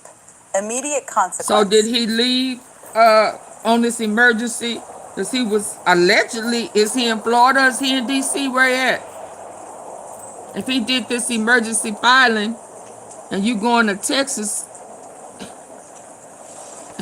Saturday, Donald Trump just filed emergency appeal to the 11th Circuit and announced he's leaving Florida. 93-page filing. Personal statement released simultaneously.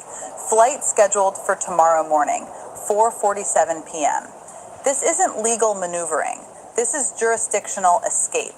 Immediate consequence. Judge Kathleen's Sunday midnight deadline becomes unenforceable if Trump crosses state lines. 24 hours until compliance deadline expires. But here's what they're missing. Trump's move forces Judge Kathleen to issue enforcement orders by tomorrow morning, before he boards that plane. That's 14 hours from now. What Kathleen does next determines whether U.S. Marshals stop Trump at the airport. Because once he's in Texas, Florida jurisdiction ends. Dominoes falling, the sequence. Quick update from yesterday, Friday. Judge Kathleen denied Trump's fifth motion for extension. Final deadline A lot set, going on, I told Sunday, you. May 24th at 11:59 p.m. Trump must appear Monday morning for deposition or face immediate arrest warrant. I said Trump would either comply minimally or create jurisdictional chaos. 16 hours later, he filed emergency appeal and announced relocation. That's chaos. What changed? Compliance deadline now contested. 11th Circuit could stay it pending appeal. Physical jurisdiction uncertain. Trump claims Texas residency as of Sunday. Texas. Arrest warrant enforceability questionable. Interstate complications if he crosses state lines. That brings us to today. Trump's move changes the game from will he show up Monday to can Kathleen even compel him if he's in another state? Here's exactly what happened. 2:34 p.m. Trump's attorney files 93-page emergency appeal with 11th Circuit And then somebody Court of tries to come and Appeals. shoot around him at 4:11 6. p.m. Personal statement released on Truth Social announcing permanent relocation to Texas effective Sunday. Permanent. 4:47 p.m. Flight manifest filed showing private departure from Palm Beach International, 7 a.m. Sunday. Documented in court This must docket be old. 26-CV-8847 It says 10 hours and Federal ago. Aviation Administration flight records. The sequence matters. Appeal filed before public announcement. That's strategic legal positioning, not PR. If he'd announced relocation first, would signal evasion. He filed legal challenge first, signals jurisdictional defense. Specific details. Appeal argument. Judge Kathleen exceeded authority by denying extension request. Trump entitled to reasonable accommodation for presidential campaign schedule. Relocation claim. Texas residency established through property purchase in Austin, finalized May 15th, 8 days ago. Flight timing. Departure at 7 a.m. Sunday. May Gives him 18th. 17 What day hours did she margin say? before midnight deadline. Each detail constrains Hold on. Judge Kathleen's options. Emergency appeal to 11th Circuit exceeded authority by denying extension request. Trump entitled to reasonable accommodation for presidential campaign schedule. Relocation claim. Texas residency established through property purchase in Austin, finalized May 15th, 8 days ago. Flight timing. Departure at 7 a.m. Sunday gives him 17 hours margin before midnight deadline. Each detail constrains Judge Kathleen's options. Emergency appeal to 11th Circuit means Kathleen can't simply ignore it. She must wait for appellate response or risk reversal. Hey, John Blue Texas White. residency claim means even if she issues arrest warrant, I Florida just law got back from enforcement my jurisdiction vacation. ends at Awesome. state border. Hope it was fun. Sunday morning departure means Kathleen has less than 14 hours to get enforcement mechanism in place. Leaves emergency judicial intervention as only viable path. An emergency intervention requires 11th Circuit judges making weekend decisions, which they rarely do. The trap. Trump's leverage created. If Kathleen requests emergency stay denial from 11th Circuit, takes minimum 6 to 8 hours for 3-judge panel to convene and rule. Trump is wheels up by then. If Kathleen issues arrest warrant immediately, enforcement only valid in Florida, Trump crosses into Georgia airspace within 45 minutes of takeoff. Warrant becomes interstate extradition issue. Win-win for Trump, lose-lose for Kathleen. Evidence of planning. Texas property purchase was May 15th, 9 days before Sunday's deadline. Flight manifest filed Friday night, before Judge Kathleen's Friday afternoon order denying final extension. Trump's legal team filed change of address with Florida Bar on May 20th, listing Texas as primary residence. Not reactive, calculated. Immediate effects.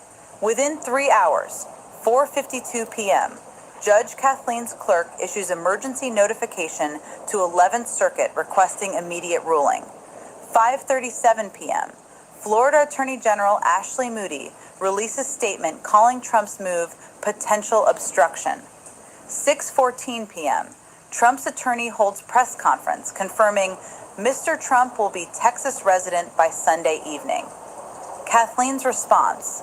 Emergency motion filed at 6:43 p.m., requesting 11th Circuit deny stay and authorize U.S. Marshal Service to prevent flight risk. 11th Circuit's response. Automated acknowledgement at 6:51 p.m. No judges assigned yet to emergency panel. Trump posted 5 times in 90 minutes, claiming corrupt judge trying to interfere with campaign. Florida Governor Ron DeSantis' office stated no comment on pending judicial matters. Legal analysts on CNN, Fox, MSNBC all called move unprecedented jurisdictional gamesmanship. 1 hour and 56 minutes from Trump's announcement to judge requesting U.S. Marshals intervention. That's how fast this moved. Quote from Kathleen's emergency motion. Defendant's transparent attempt to evade lawful court order by fleeing jurisdiction represents contempt of court and obstruction of justice. Speed matters because Kathleen's near immediate request for U.S. Marshals shows she recognizes exactly what Trump is doing, and she's trying to stop him before Sunday morning. But here's the problem. 11th Circuit emergency panels typically take 12 to 24 hours to convene on weekends.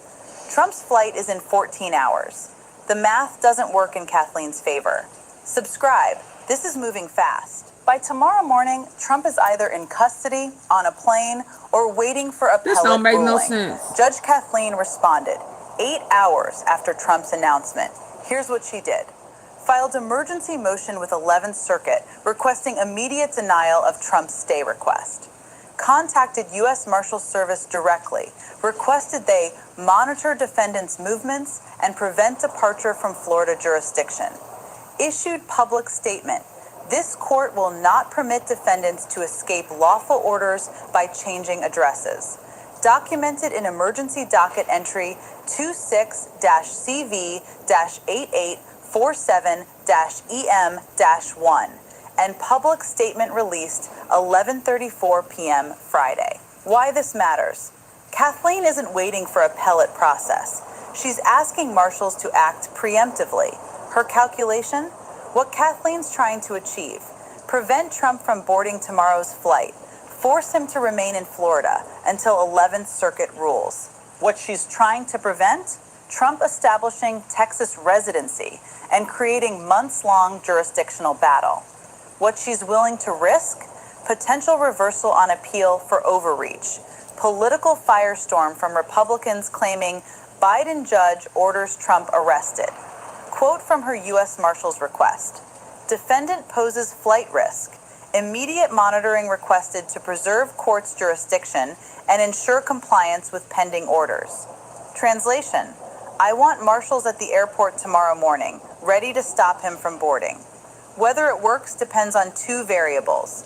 Does 11th Circuit rule before 7 a.m. Sunday? Will U.S. Marshals act on district judge's request without appellate backing? And both variables are controlled by external parties. Kathleen can't force either outcome. The problem? U.S. Marshals typically require appellate authority or active arrest warrant to detain individuals at airports. Kathleen hasn't issued arrest warrant yet. Sunday's deadline hasn't passed. 11th Circuit hasn't ruled yet. Weekend emergency panels move slowly. Leaves marshals in legal gray zone. District judge requesting preemptive action without clear statutory authority. Trump's team knows this. That's why flight is scheduled for Sunday morning, before deadline passes, before warrant can be issued. See the pattern forming? Trump creates jurisdictional crisis. Judge scrambles for enforcement. Clock runs out. Here's why this doesn't de-escalate. The mechanism. Trump filed emergency appeal, triggered 11th Circuit review process, 12 to 24-hour minimum timeline. Kathleen requested marshals' intervention, triggered interagency coordination requirement, 6 to 8 hour minimum for authorization.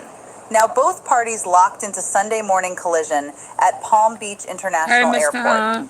If 11th Circuit rules before 7 a.m. Sunday, denies stay, Kathleen's deadline stands, Trump boarding plane becomes contempt. Marshals have authority to detain grant stay. Deadline suspended. Trump free to travel. He's trying to do an old switcheroo. Kathleen Hey, jurisdiction dissolves if 11th Circuit does. Trump boards anyway. Kathleen issues arrest warrant after he's airborne. Interstate extradition battle begins. He's finna Trump be a delays fugitive. departure, waiting for ruling. Creates 24.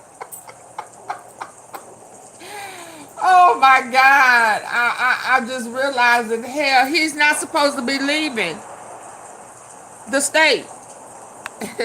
He's supposed to have court on Monday, is what she's saying, and his ass did some emergency hours. Trump defies Judge Kathleen with unbelievable final move.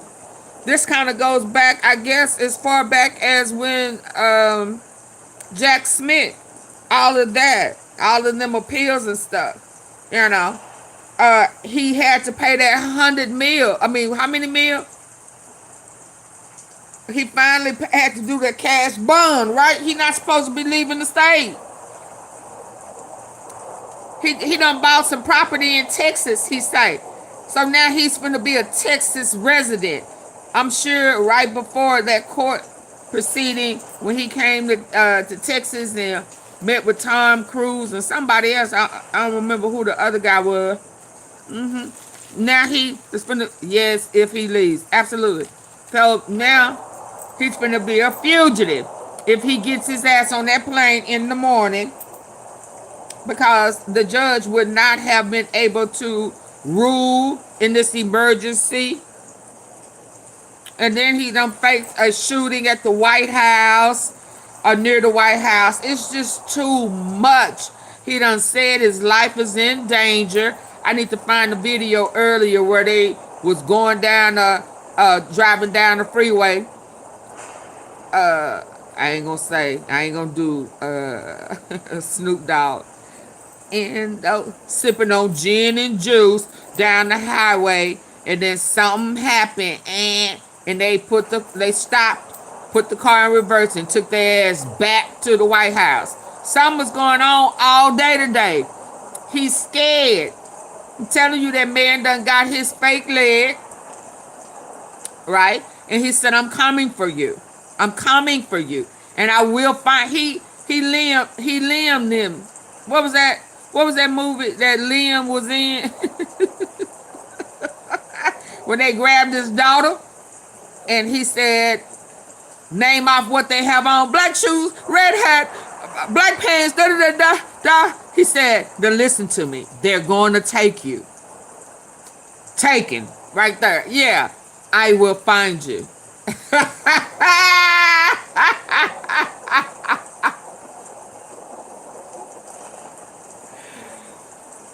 Woo, baby, that man done scared him. He don't know what to do. He has said, if I go, they gonna unalive me. If I don't go, I'm unalived. Lay back, yeah. I need to find that one while she talking. Yeah. That whole lineup. Yeah, all of them. Black, black, black, black, black. Put that shit in reverse. Wearing double diapers. And a pull-up. 2 diapers and a pull-up.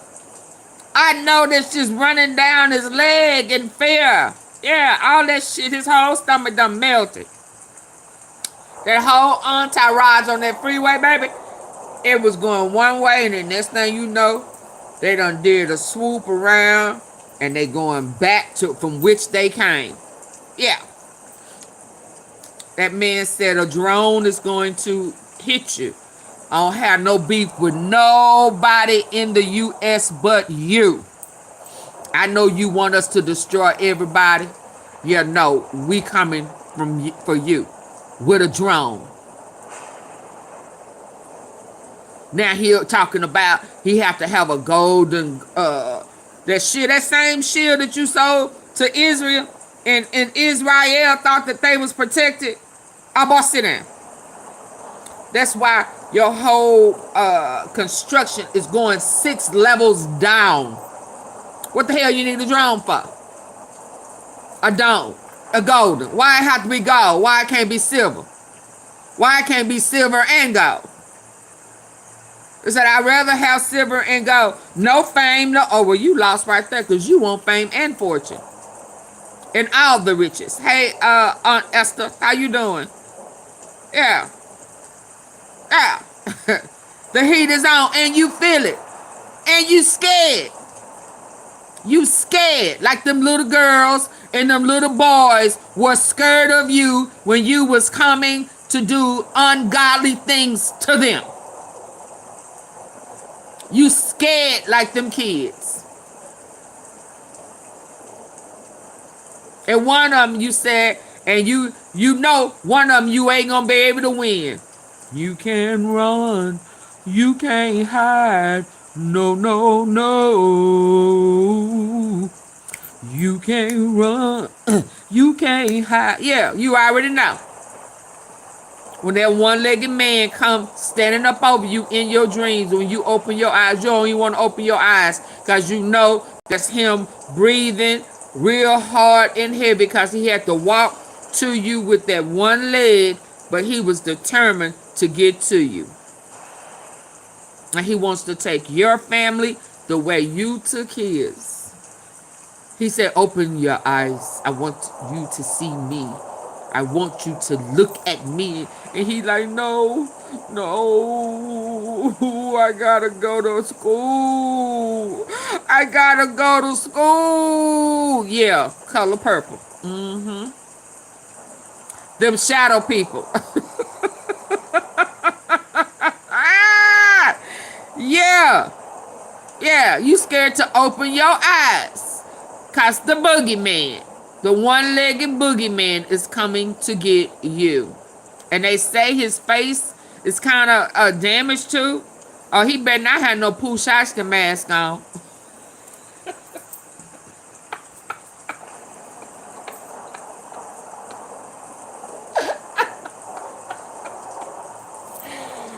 Girl, go to bed. Did I say Pushashka mask, Lord? Let us finish. 4-hour news cycle drama at airport. Once that plane takes off, nobody controls the outcome. Let me back Texas this up. Governor Abbott could refuse requested Marshall's intervention. Who is this big 30? Triggered interagency coordination requirement. 6 to 8 hour minimum for authorization. Baby. Now both parties locked into Sunday morning collision at Palm Beach International Airport. If 11th Circuit rules before 7 a.m. Sunday, denies stay, Kathleen's deadline stands, Trump boarding plane becomes contempt. Marshals have authority to detain grant stay. Deadline suspended, Trump free to travel. Kathleen's jurisdiction dissolves if 11th Circuit doesn't rule by 7 a.m. Trump boards anyway. Kathleen issues arrest warrant after he's airborne. Interstate extradition battle begins. Trump delays departure, waiting for ruling. Creates 24-hour news cycle drama at airport. Once that plane takes off, nobody controls the outcome. Texas Governor Abbott could refuse extradition. Federal jurisdiction gets murky. Criminal contempt becomes multi-state legal battle. That's the spiral. We're 4 steps into it.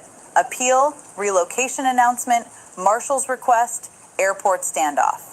Former federal judge Michael Ludig.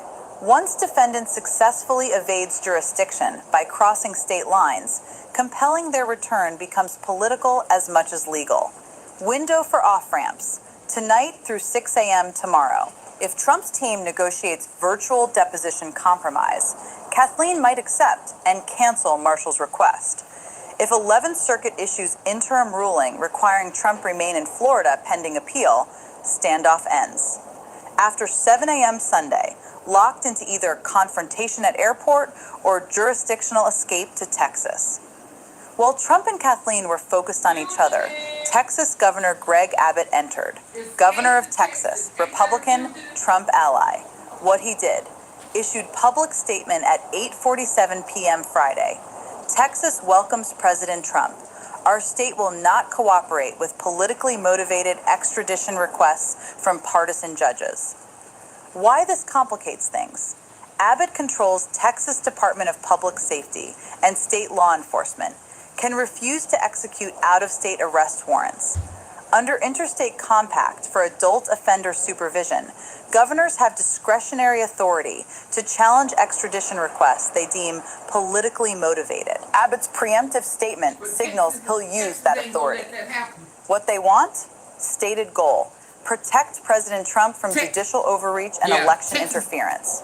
Quote from Abbott's statement. Florida judge has no authority to interfere with Texas residents' freedom of movement. If President Trump chooses to reside in Texas, he will have full protection of state law.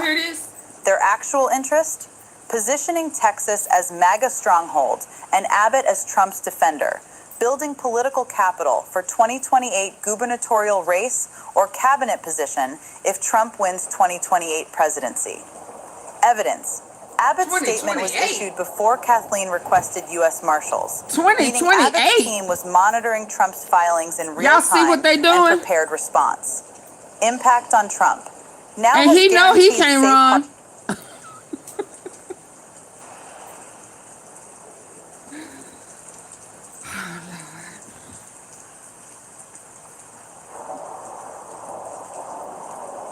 See, the gerrymandering started where? In Texas. Yeah, this is going to be the last time you have to vote. Now, Texas started that gerrymandering stuff, right? Texas just about lost all the seats. I'm believing that the bunker that's 6 feet stories under Trump knows something is coming. Yeah, he knows something's coming. And he still wants to be able to traffic kids and stuff like that and keep they gig going. Hi, Jessica. On top of $50 million cartel will be on point. And in Texas, yeah, so he finna hide out in Texas. Even Ted Cruz was mad at him. They say he was, but hell, you know, they play games. Abbott gonna do any and everything because, you know, he just crooked like that. And he may not even be handicapped, hell. Who knows? Them drones come here, get his ass up and run straight on to cover. There are bomb shelters in the old courthouse. Yeah, but I was listening to some stuff. Let me tell y'all the other day. Y'all wouldn't hit my like button, so I didn't even bring it up. And I may not even need to bring them up now because I'm an hour and 50 minutes in and y'all still not hitting the like button. But there is some reserves and stuff. A lot of things. What word can I use? You know, to keep trails going, cartel trails, trafficking, you know, all of that going. There's a lot of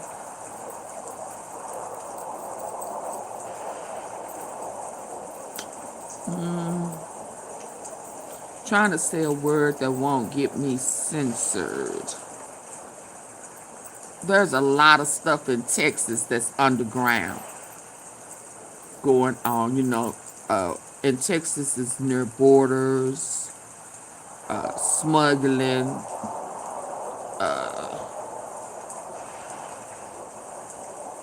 just about some of everything. So if you're gonna be a fugitive or a elite organized crime criminal, ain't that where the cartel that he let go? If y'all have been with me since the Mo 3 and the Dolph, I told y'all that there was a reason why I felt like they were connected. I felt like there was something that they was offered or tried to be pulled into that they didn't agree with, and I felt like that was the human trafficking. And then the cartel, the higher ups. I remember a long time ago saying that Trump was going to be with the higher ups. Not knowing how big the circle was, but I did know that it was a full circle. Our Auntie Fee have been demonetized. Oh, you reading? Yeah, I have been demonetized. Please support the platform at Cash App $AUNTEA if you can. Thank you. We would greatly appreciate it. So to hear that there's a possibility that he is trying to become a fugitive in Texas, hell, all he has to do is go from Texas to El Paso. Wasn't that where Azaro Ranches at Epstein? Wasn't it in El Paso? It all comes back to EPI files. Yeah, and more. John Blue, New Mexico, right there by Texas, right? And they said that they're in New Mexico, right there, the borderline. That all he has to do is because somebody in Texas bought that house, right? So they say that's tied to Trump. Next to it, that's tied to Trump. You feel geography? Yeah, I just know that they're very right there. Santa Fe County. Roll with me. Comptroller. Come on. T-Sippers, come on. Yeah, sometimes we got to stop what we're doing and connect the dots.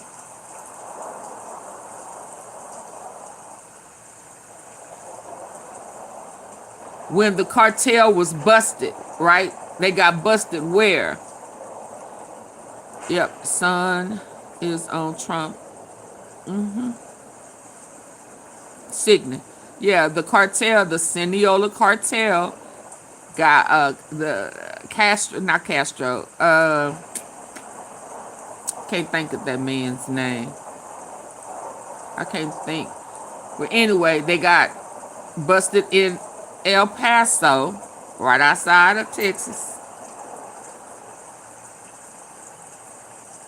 Oh man. Oh man. All of this stuff is so full circle. The guy that got released, Hernandez, he's a part of what cartel in Honduras? The Sinaloa cartel. Same cartel. So he said Venezuela was about drugs, but he let the biggest drug bust, period,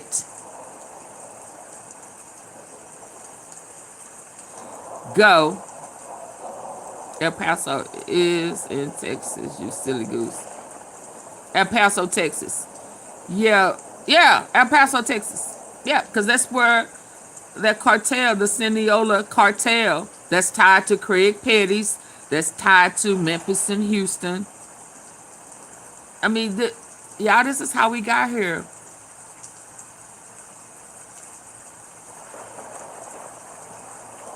Yeah. But that cartel is a Mexican cartel that got busted in El Paso. So, of course, he could still be that cartel paid Trump. And that's who he needed to be out, just like he needed the crypto coin guy that was locked up. So in essence, he was pissed at Biden for busting up their organized crime.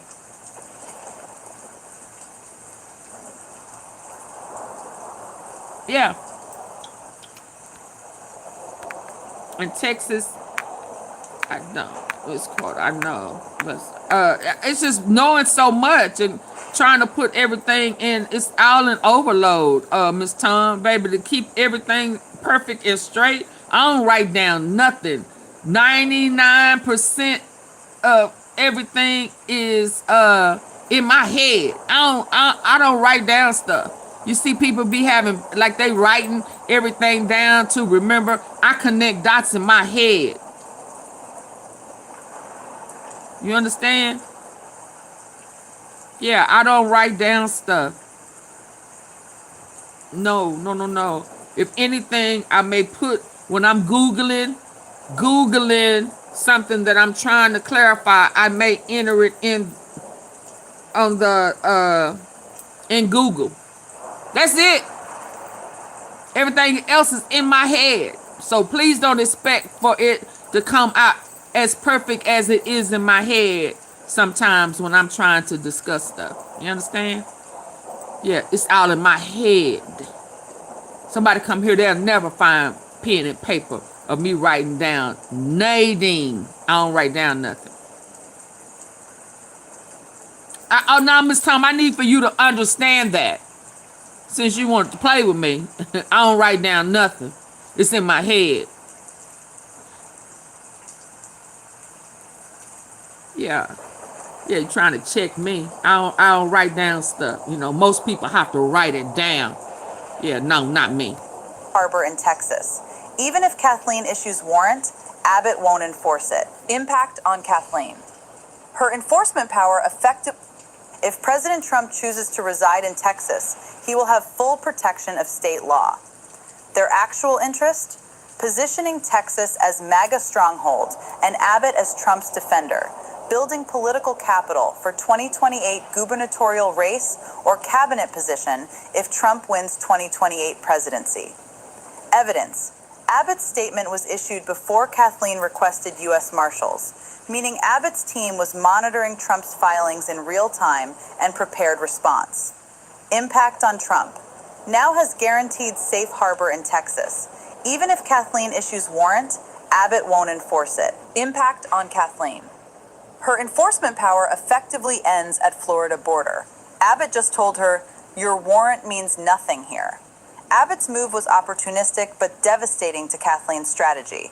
Now it's not just legal battle. It's interstate political standoff between Republican governor and Democratic-appointed federal judge. Constitutional crisis territory. Federal judge versus state governor over presidential candidate's arrest. Constitutional scholars will be writing about this for decades. Step back. What's actually happening here? Trump's strategy. Avoid Monday deposition at all costs. Delay until after November 2028 election, when potential presidential immunity could apply. Frame judicial proceedings as election interference. Motivate base, fundraise off persecution narrative. Willing to sacrifice. Respect for judicial process, potential criminal contempt charges, relationship with federal judiciary. Kathleen's strategy. Compel Trump's testimony before election. Establish that courts have authority over political figures. Prevent Trump from creating precedent that defendants can flee jurisdiction to avoid deposition. Willing to sacrifice. Political neutrality appearance, potential appellate reversal, criticism from Republicans. Abbott's strategy.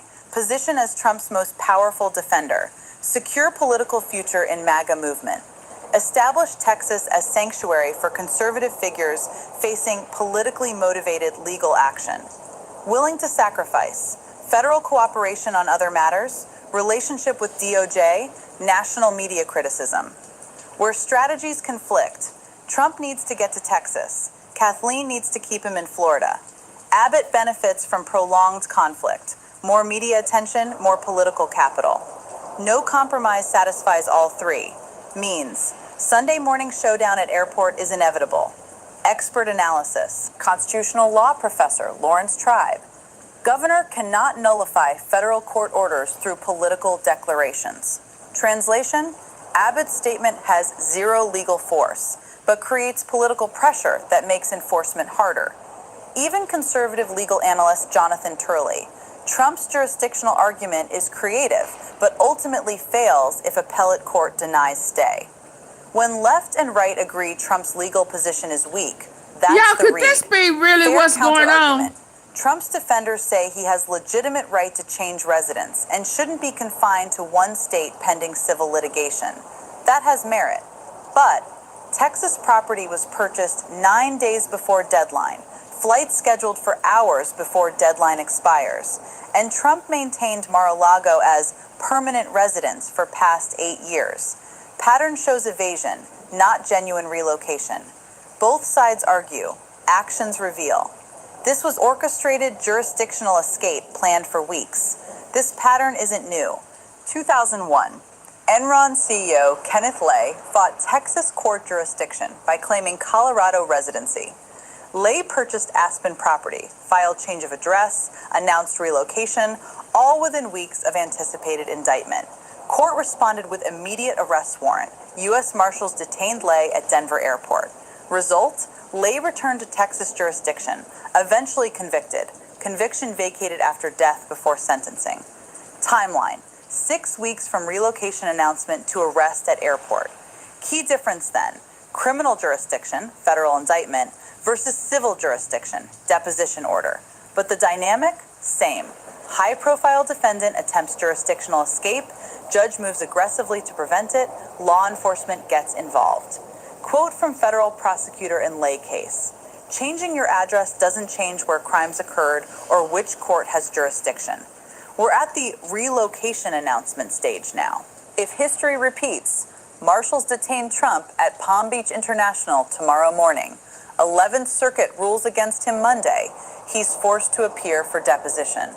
If it breaks, Abbott's political interference works. Marshals hesitate due to interstate political implications.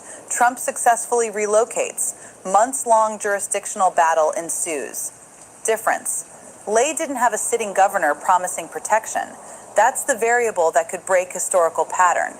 The next 14 hours determine whether Trump boards that plane or ends up in federal custody.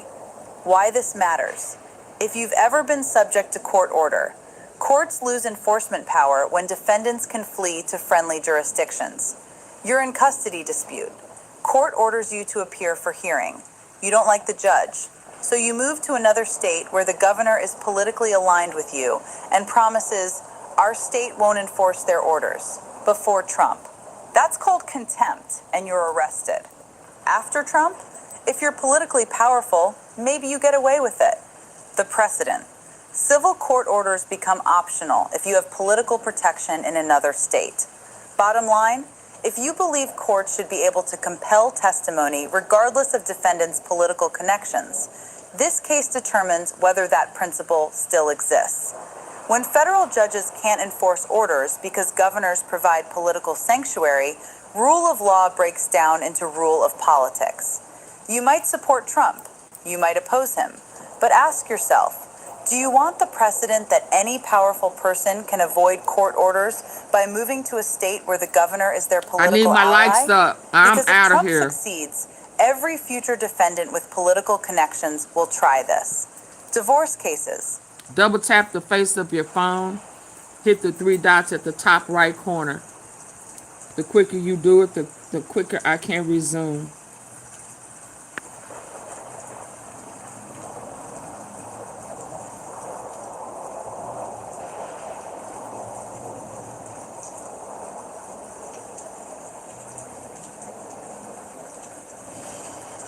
I am 2 hours and 5 minutes in.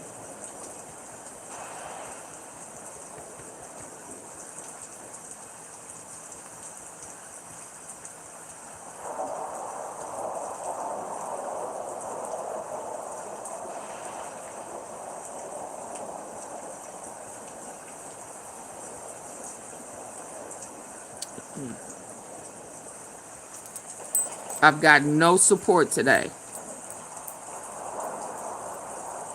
No.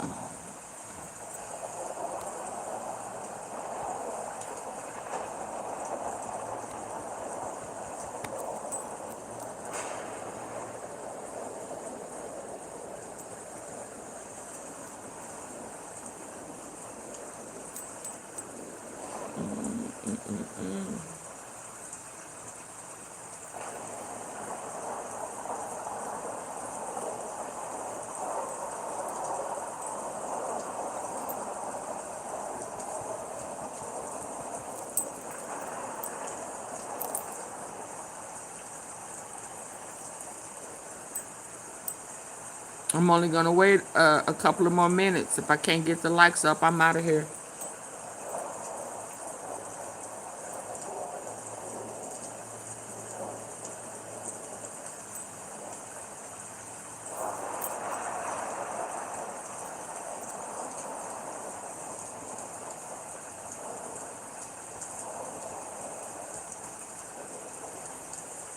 Business litigation, criminal proceedings. I'm moving to a friendly state, and the governor says they won't enforce your order. If you interact with the legal system, this connects. What happens next? Sunday, May 24th, 7 a.m. Trump's scheduled departure from Palm Beach International Airport. 3 possible outcomes. U.S. Marshals present, 11th Circuit denied stay overnight, Trump detained at airport, returned to court custody, forced to appear Monday deposition. U.S. Marshals present, but 11th Circuit granted stay. Trump boards freely, relocates to Texas. Litigation continues from there. U.S. Marshals absent, didn't receive authorization. Trump departs without incident. Kathleen issues arrest warrant after he's gone. Interstate battle begins. Former federal prosecutor Glenn Kirshner says outcome 1 most likely because 11th Circuit judges won't grant emergency stay for civil deposition on weekend. That's extraordinary relief requiring extraordinary circumstances. Trump can't demonstrate. Also on the clock, Sunday 11:59 p.m. Original compliance deadline expires. Monday, 9 a.m. Scheduled deposition if Trump is in Florida Monday, 2 p.m. Judge Kathleen's next scheduled hearing on contempt. Hey, Mac Sunday, Ash. 7 a.m. Departure How you determines doing? everything that follows. If Trump successfully departs, Sunday, 11:59 p.m. Deadline passes with him in Texas. Monday, 9 a.m. Deposition impossible. This man is He's out trying of to jurisdiction. become a Monday, fugitive 2 in p.m. Texas, a state that he thinks that, I mean, because they lost just about all their seats. Yeah. And he's hoping that Texas will stall him off. But for how long? He's gonna become a fugitive if this really pops off. Or 7 down. Oh, I'm sorry. I did something.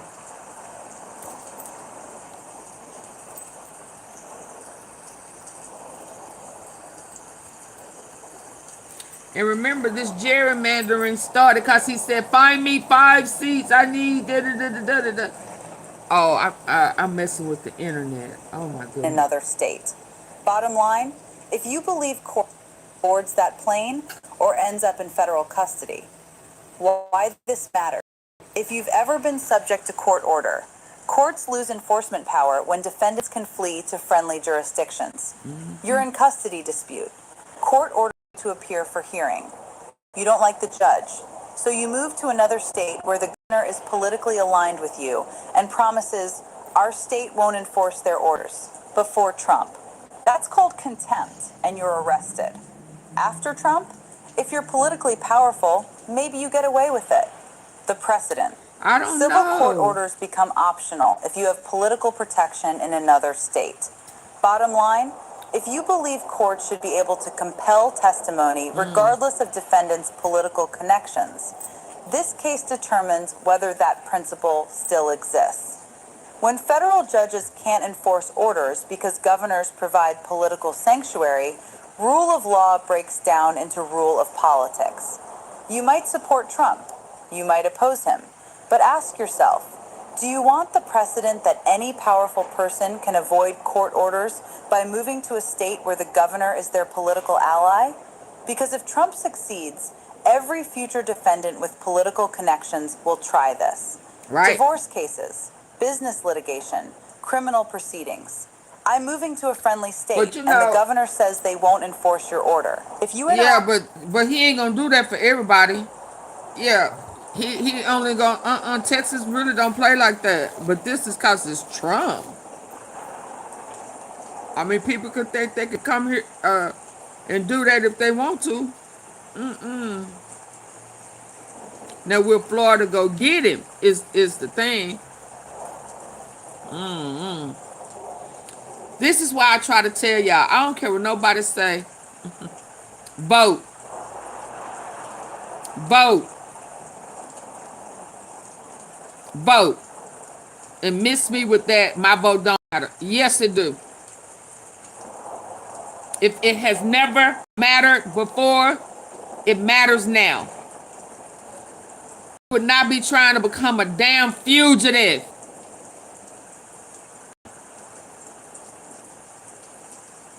Maybe he's going to where the gold. Okay, they got. I just saw the other day where they have reserves in Texas in an abandoned, dried up town. It's a lot going on in Texas that people don't forgot all about. with the legal system, this connects. What happens next? Sunday, May 24th, 7 a.m. Trump's scheduled departure from Palm Beach International Airport. He a fugitive. 3 possible outcomes. He gonna be a fugitive. U.S. Marshals present, 11th Circuit denied stay overnight, Trump detained at airport, returned to court custody, forced to appear Monday deposition. U.S. Marshals present, but 11th Circuit granted stay.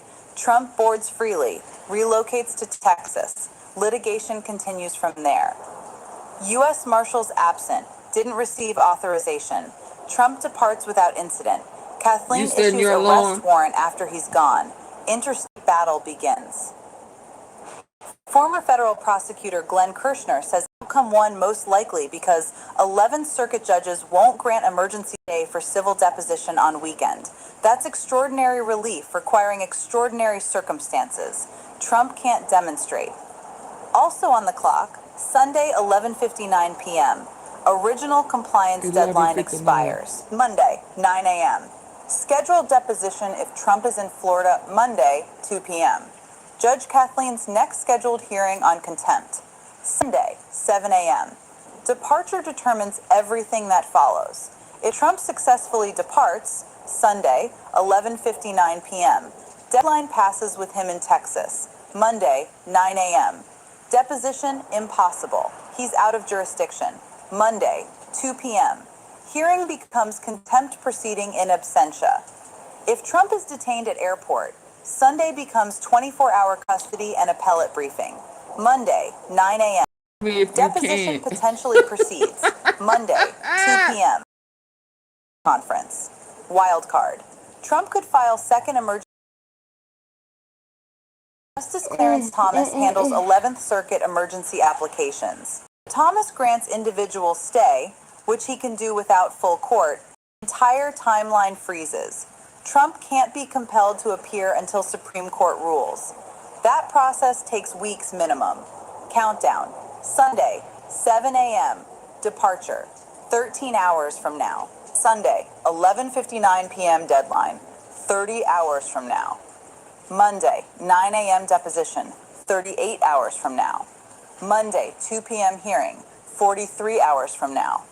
By Sunday morning at 8 a.m., we'll know whether Trump is in custody, on plane to Texas, or in Supreme Court emergency briefing. Everything pivots on tomorrow morning. Subscribe. I'll break down exactly what happens. On top of that, we had attempted, the shooting. Somebody was unalived. He can't go to his. I wonder where is the wedding stuff at? Is it in Florida? Where is it? It's just a lot going on. And oh boy, in Iran done got his foot, his leg, and he said, I'm coming to get you. I'm about to be your worst nightmare. Open up your eyes when I'm talking. Yeah, that's me breathing heavy. Heavy. I'm tired of walking with this fake ass leg. Huh? Yeah, that's me breathing. Yeah, I'm musty. I don't like deodorant. We don't wear deodorant.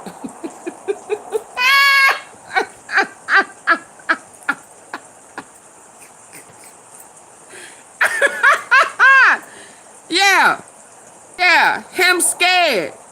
He is scared. Him is scared.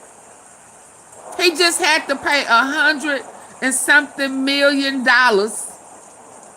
on bail, cash. And one of the conditions were he was not supposed to leave either DC or Florida.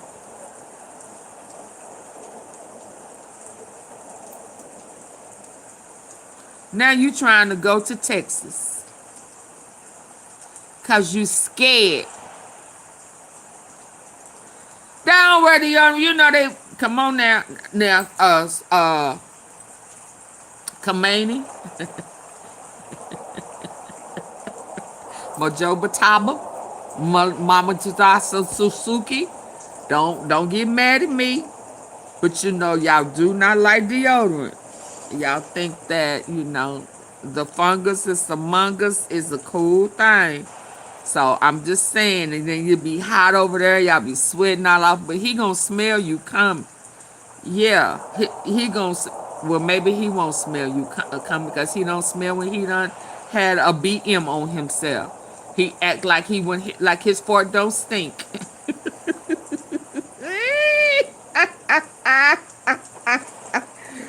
Baby, and the way that shit be running out of him, passing two diapers and a pull-up, baby, that Wilo there, I know them parasites eating his ass up. I know them parasites is wearing his ass out. Hold on, let's see before I can. I'm spinning.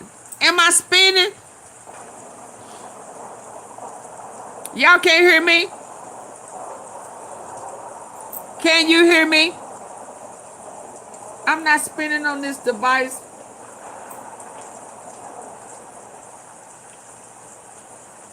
Can you hear? Yes, I can. Okay, what, Miss Tom? Are you messing with me? Yeah. I know, and people don't wear deodorant and stuff, and whatever. Is that garlic? I don't think the curry or whatever spices they use come right on out their pores. I don't know why Oh, they say they at home, and that's how they do it there.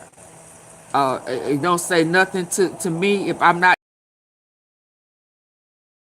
Uh, that was some bars. I did.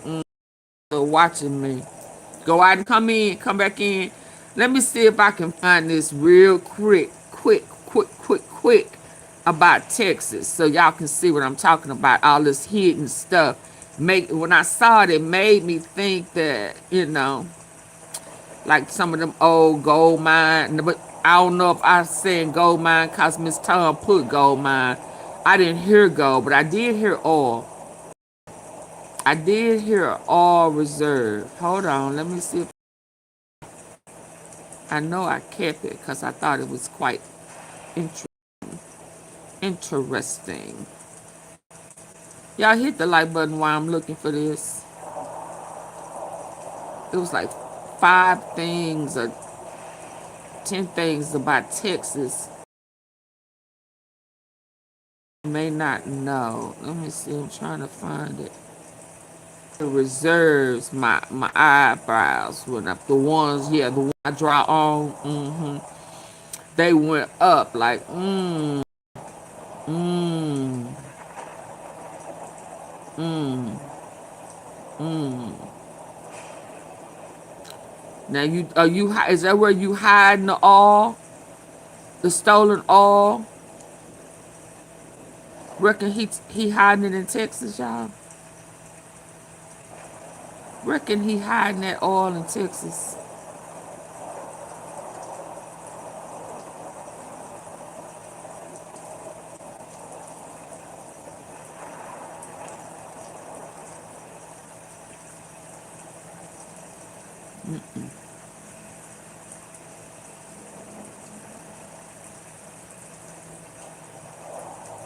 Let me look on another device. Hold on. Let me see what he talking about while I look Cane's over it. Texas toast is a thick slice of bread. Hold on. It was like things about Texas. George, did you say anything about what's going on today?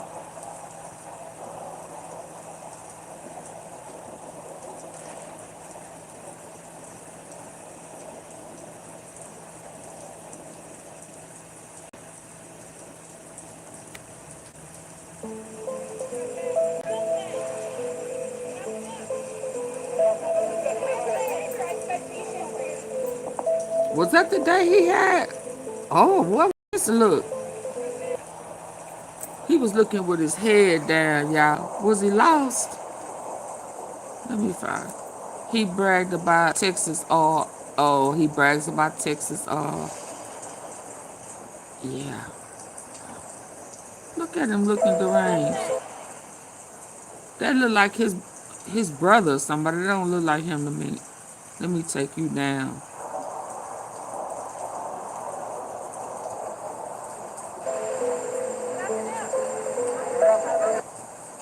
Did he put his lips up?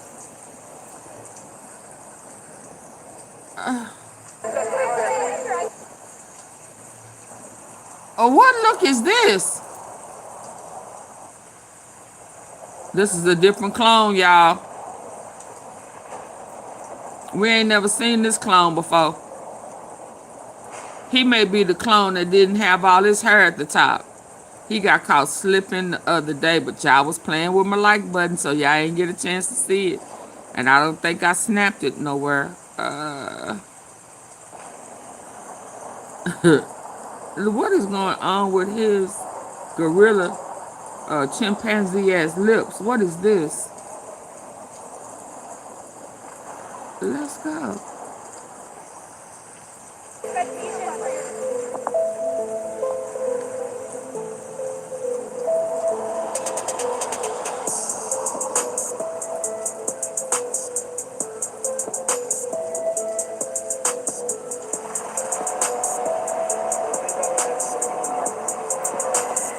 After The months of war reserve. threats, oil panic, and military brinkmanship, Donald Trump now says a US-Iran deal is largely negotiated and claims it could reopen the Strait of Hormuz, Everything the that man world's says most a lie. critical oil choke point. Trump said final details were still under discussion, hinting that a major diplomatic breakthrough may be closer than expected. An agreement has been largely This is a negotiated. lie. I don't want to hear this. I want to find something where I look for. I don't want to hear no lies. Yeah, you scared for your life, so you trying to run. You trying to become a fugitive. He know he going to prison. He know he done lost. He finna go into hiding. He's finna go into hiding.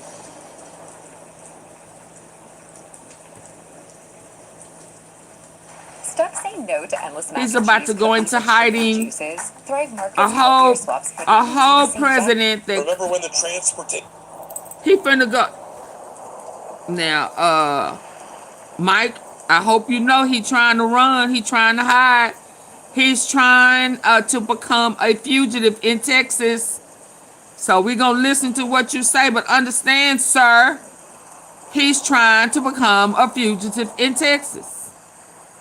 Let's go. Nation Secretary declared that this was the best cabinet since 1776. Now 4 resignations in and/or firings, all women. How's it going so far? Let's get he can't stand the women. Headlines of Trump Tulsi knows he Gabbard can't resigns, control spend more Iran. time Oh with no. her family, and let's figure out. And I'm beginning to Tulsi Gabbard. I don't know if I'm thinking this or hoping this, that whatever spooked him in China may have been what is his name? Majataba. May have peekaboo popped out on his ass. Peekaboo. Cause he looked like he saw a damn ghost. And then when they asked him about Taiwan, he could be like, ooh, I love the dragons in China. You know, he started doing that crazy stuff. I wonder, did he get a peekaboo? I see you. Yeah. Yeah. Now he trying to get out. The courts is finna tag his ass. He leave Florida. They threatening to meet him at the wedding. Put me on the guest list. I got a drone to send. What's the address? You know how they be saying, yeah, you know, I'm bad. You want to fight? Yeah. Meet me. Come to me. And see what he said, what's the address? Give me the address. I got a gift to send to you. Ivanka, they said some crazy assassin was trying to take her out. You know, all of this happened today. Out of his own mouth, he said, if I go, they gonna unalive me, and if I don't go, they gonna unalive me. One of them, he say, he can't win that one. Iran, that threat to take him out, he can't win that one. Y'all heard it yourself. Then they done stage this and stage that, and now he trying to sneak out to Texas and become a fugitive by Monday. Was one of many incompetent members and y'all of ain't Donald heard Trump's this nowhere but here, and y'all still won't hit the like button.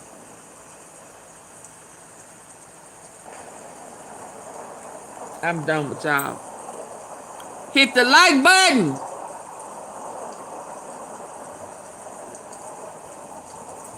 I do too much research to play with y'all like that. cabinet. What time is it? 11:15. The Director of National Intelligence, to which 18 separate intelligence agencies reported, including the CIA. She was the nation's spy master. She had no experience. Let's start with her career. She started as a Democrat. She ended up being a failed presidential candidate. She flipped over to become a Trumper, an election denier, and then got the top job. There were many who speculated in the intelligence community that Tulsi Gabbard was a Russian asset, and if she wasn't a Russian asset, She was at least acting like she was a Russian asset, and Russian assets thought she was a Russian asset for how many times she spoke the party line of the Kremlin, following Putin's lead about conspiracy theories to absolve Russia of any responsibility. Yeah, Tulsi Gabbard. She then becomes the director of national intelligence. I mean, there were many obscenely unqualified people in the cabinet. Pete Hegseth, the Department of Defense, RFK Jr., public health official, and Pam Bondi, Department of Justice, the list goes on. But she was definitely, in the top class along with her peers. She got sideways with this administration. Before I get to sideways, did I mention you're on the Midas Touch Network? I'm Michael Popok, Legal AF. Take a minute, hit the free subscribe button here and over on Legal AF YouTube channel as well.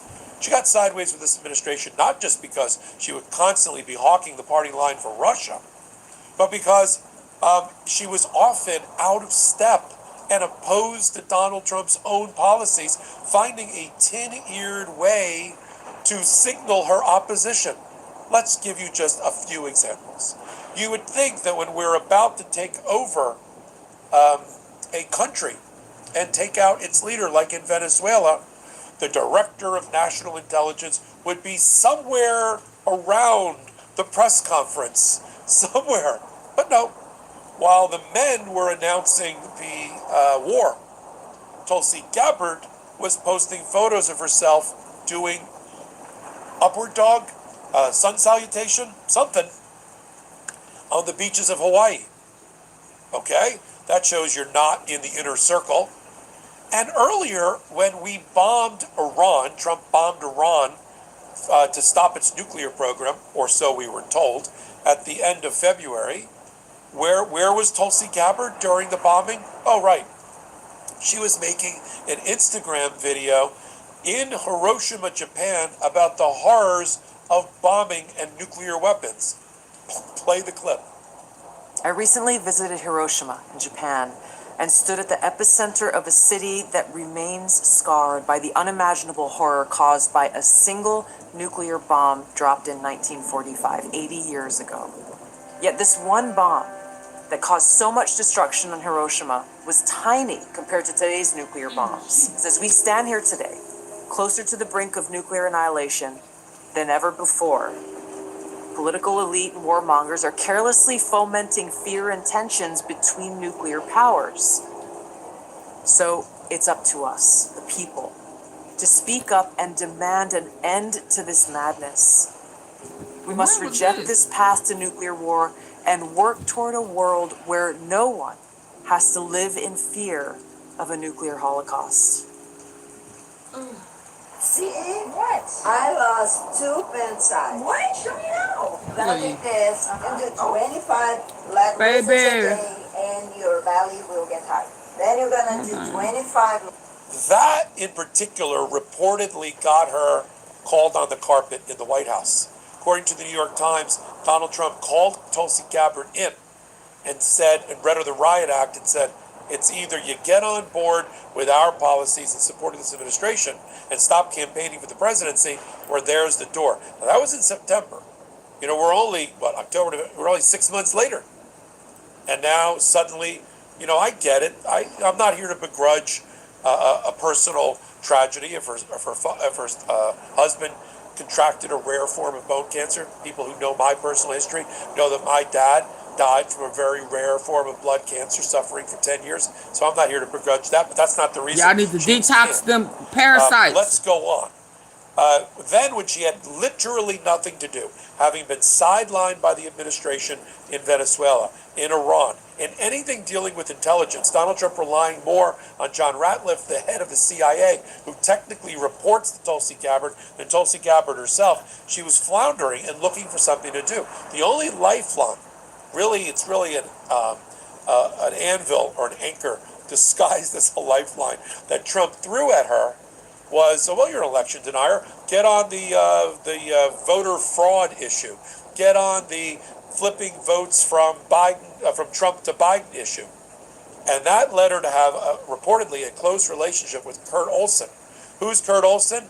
Well, he's inside the administration as the director of what's his? He has a weird title. It's the director of election integrity. Sure. He's a MAGA election denier, conspiracy theorist of the first order. He's so out there that the first wave of Donald Trump's lawyers who captained Team Crazy, like Rudy Giuliani and Sidney Powell, they thought he was nuts. Yet he's in the government. And according to recent reports, his office, whatever that's supposed to be, and Tulsi Gabbard have been collaborating about the vote. Now, what is the Director of National Intelligence, which is supposed to be an outward-facing agency, not surveilling Americans? That's what the FBI is supposed to do, but related to foreign interference. So what is she doing, lurking around the hallways, literally with a baseball cap drawn over her forehead, lurking around Fulton County, Georgia, while they're seizing boxes of votes and voter data and election equipment, because she had nothing better to do. And I think this was a way for her to get back into Donald Trump's good graces. But even there, she had a major misstep. When somebody that worked directly for her, a guy named Joe Kent, back in March, just days after the Iranian war started, he being the director of counterintelligence that reports to the director of national intelligence and was the close number 2 to Tulsi Gabbard, he issued a noisy resignation letter of his own in which he said to the press and the public that Donald Trump was being led around by his nose by the Israelis and that the Iranians were not an imminent threat. And who can forget Tulsi Gabbard trying to defend Trump and Joe Kent and getting all tied up in knots during a Senate hearing? Play Tulsi Gabbard trying to save herself, but not successfully. Play it. The White House stated on March 1st of this year that this war was launched and was, quote, a military campaign to eliminate the imminent nuclear threat posed by the Iranian regime, end quote. Was it the assessment of the intelligence community that there was an imminent nuclear threat posed by the Iranian regime? The intelligence community assessed that Iran maintained the intention to rebuild and to continue to grow their nuclear enrichment capability. Was it the assessment of the intelligence community that there was a, quote, imminent nuclear threat posed by the Iranian regime, yes or no? Senator, the only person who can determine what is and is not an imminent threat is the president. False. This is the worldwide threats hearing where you present to Congress national intelligence, timely, objective, and independent of political considerations. You've stated today that the intelligence community's assessment is that Iran's nuclear enrichment program was obliterated and that, quote, there had been no efforts since then to try to rebuild their enrichment capability. Was it the intelligence community's assessment that nevertheless, despite this obliteration, there was a, quote, imminent nuclear threat posed by the Iranian regime? Yes or no? It is not the intelligence community's responsibility to determine what is and is not an imminent threat. Okay. That is up to the Here's president the problem. based on a volume No, of it is information precisely that he receives. It is precisely your responsibility to determine what constitutes a threat to the United States. Once again, Senator, the intelligence community has provided the inputs that make up this annual threat assessment. You won't answer the It question. is the nature of the imminent threat that the president has to make that determination based on a collection and volume You're here of to be information timely. and intelligence that he is provided with. You're here to be timely, objective, and independent of political considerations. Exactly what I'm doing. No, you're evading a question because to provide a candid response to the committee would contradict a statement from the White House. Right. Right. Now you know why she's no longer the director of national intelligence. Now, look, do I think it's fair that 4 out of 6 of the women in the cabinet have all been canned and none of the men really? Nope. But that was the life that they chose. They're all incompetent. There's only 2 left. Brooke Rollins, the head of agriculture, and Linda McMahon, the head of education. Should Kash Patel have been fired before Tulsi Gabbard? Absolutely. And we've been calling for it on Midas Touch and Legal AF from the get-go. Should Todd Blanche, especially after his performance over the last 72 hours related to the paying creating a fund to pay people who assault cops. Should he, and wiping out tax liability for Donald Trump and his family dating back for the last 16 years? Yes, he should. Doesn't mean Tulsi Gabbard should be hanging on either. So, look, just like a football coach or basketball coach standing in front of a whole phalanx of microphones says, well, we had a losing record and we didn't win the Super Bowl, but I need to spend more time with my family. That's sort of what we're watching here. I didn't, there's been too many knives out for Tulsi Gabbard for her to have survived. And it just makes me laugh looking back. And I know Ted Lieu is laughing. We'll probably try to get him on the show as well. Yeah, I love Ted Lieu. Because he reminded everybody, They as keep I started playing in this our hot face. take, Yep. that Sean Duffy, the head of the transportation department, who's also outmatched. Hi, I'm Chef Rick Bayless. Coming to Texas as a fugitive like that, I mean, it just blows my mind, the crimes that are being covered. Being on The Real World on MTV and Road Rules does not prepare you to be the transportation secretary. In any event, he once said, this is the best cabinet since 1776. And after the third resignation, we're now up to the fourth, of Pam Bondi, here's what Ted Lieu had to say. February 25th of this year, Transportation Secretary Duffy posted a picture of Trump's cabinet and arrogantly boasted best cabinet since 1776. In less than 2 months, 3 of those cabinet secretaries are gone. Pam Bondi, Chrissy Noem, and now Lori Chavez de Reamer. I note that Lori Chavez de Reamer can now join Chrissy Noem at a fake position at the Shield of the Americas. The reality is that this cabinet's out of control incompetence and corruption have made it the worst cabinet since 1776, and Kash Patel is next. So, more facts are going to come out. I wanted to give you the real reason. So when that you're talking about, the reality is that this cabinet is MIA. out of control, incompetent. He has been MIA. Cash, where you at? You got a bottle in your hand? Where you at? Where you at? Lou had to say. February 25th of this year, Transportation Secretary Duffy posted a picture of Trump's cabinet and arrogantly boasted best cabinet since 1776. In less than 2 months, 3 of those cabinet secretaries are gone. Pam Bondi, Chrissy Noem, and now Lori Chavez de Reamer. I note that Lori Chavez de Reamer can now join Chrissy Noem at a fake position at the Shield of the Americas. The reality is that this cabinet's out of control incompetence and corruption have made it the worst cabinet since 1776, and Kash Patel is next. So, more facts are going to come out. I wanted to give you the real reason. So when that you're talking about these things in the public square, right, the marketplace of ideas, you got some good talking points about the short, but not short enough tenure of Tulsi Gabbard. Will Donald Trump use this as an opportunity to upgrade the position and put somebody in who's intelligent into the position of a national intelligence director? No, I doubt it. He had an opportunity to upgrade the Federal Drug Administration. He picked somebody that has experience neither with food nor drugs. It regulates 1/4 of our economy. He likes to be able to hire people that have no knowledge of what they're doing. I mean, that's who Donald, is Mark Wayne Mullen any more qualified than Kristi Noem for Homeland Security? I mean, he's quieter. Is Todd Blanche more qualified than Pam Bondi?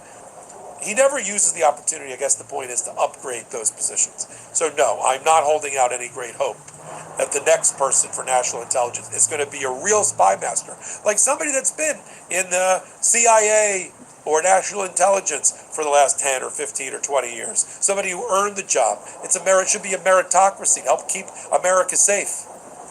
Right? Until she's gone and replaced properly, and Kash Patel is gone and replaced properly, we are insecure in this country because of Donald Trump. I'll continue to follow it all right here on the Midas Touch Network. Have a great Memorial Day weekend. Come over to Legal AF YouTube. Okay, I was trying to find it. Now I'm thinking that it was may have been on another platform. So I'm gonna end on this one because in almost 3 hours, if y'all ain't gonna get the likes up, y'all just ain't gonna get the likes up. And and it's almost midnight, child. So this one's gonna be it. And I hope I caught you up enough. If not, This week, this very moment, is one of those periods in American life where everything seems to be moving at once, and none of it in a straight line. You've got a war with Iran that started in February, a ceasefire that's barely holding together with tape and good wishes, Gulf leaders calling our president, begging him not to launch a Tuesday strike, and the White House announcing a deal is close. You've got the Vice President of the United States privately questioning whether his own defense secretary is telling the president the truth about how the war is going. You've got a terror operative mapping the home of Ivanka Trump in Florida as payback for a killing we ordered 6 years ago. hold up. You've got the Department This of Justice. is why I wanted to hear It's from one of him. those periods in American life where everything seems to be moving at once. And so is he validating and none it? of it in a straight line. You've got a war with Iran that started in February, a ceasefire that's barely holding together with tape and good wishes, Gulf leaders calling our president, begging him not to launch a Tuesday strike, and the White House announcing a deal is close. You've got... Hold on. I think he is going to validate what happened to Ivanka. Get the likes up, y'all. What else is that? Trump, I mean, dear Lord.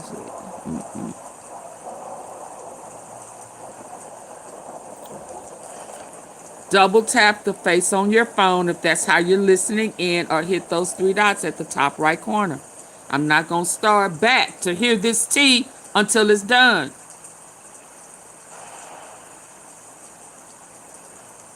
One person.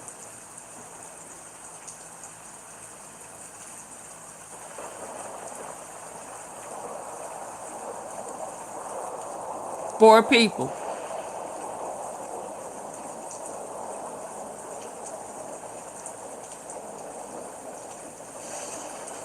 I'm waiting.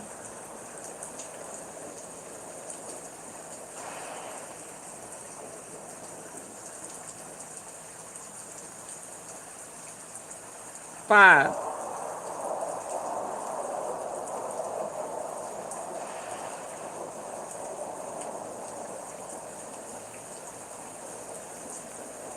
And I need this tea. Okay, let's go. Got the Vice President of the United States privately questioning whether his own defense secretary is telling the president the truth about how the war is going. You've got a terror operative mapping the home of Ivanka Trump in Florida as payback for a killing we ordered 6 years ago, and the White House announcing a deal is close. You've got the Vice President of the United States privately questioning whether his own defense secretary is telling the president the truth about how the war is going. You've got a terror operative mapping the home of Ivanka Trump in Florida as payback for a killing we ordered 6 years ago. You've got the Department of Justice, the People's Law Firm, quietly scrubbing the public record of January 6 prosecutions and moving to vacate seditious conspiracy convictions. You've got a $1 billion drone-proof ballroom being built on the White House grounds. You've got Cuba preparing its citizens for an American invasion.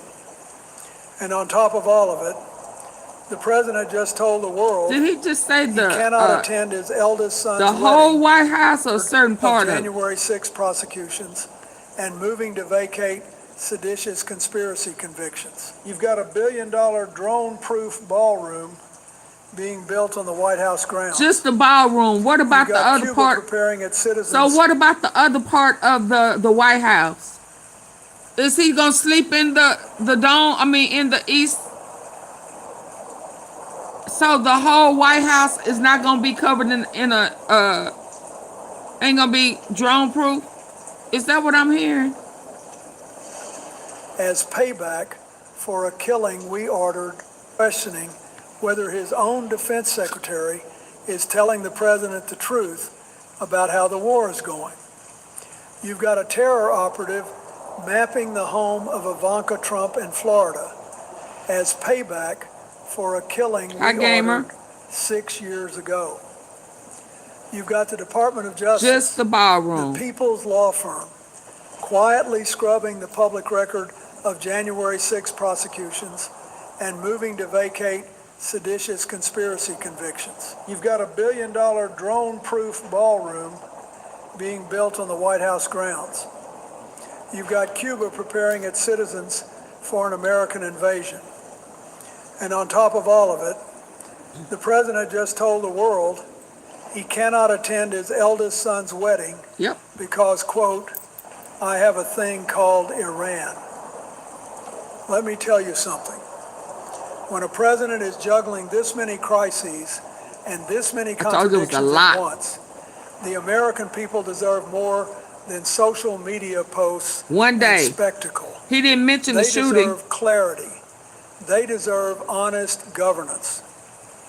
And I want to come back to that DOJ decision, the erasure of those records, because it tells you more about where we're headed than anything happening in the Persian Gulf. Here's the honest truth about how we arrived at this moment. Let's go. In 2015, the United States and 5 other world powers negotiated the JCPOA, the Iran nuclear deal. Now, was it perfect? No.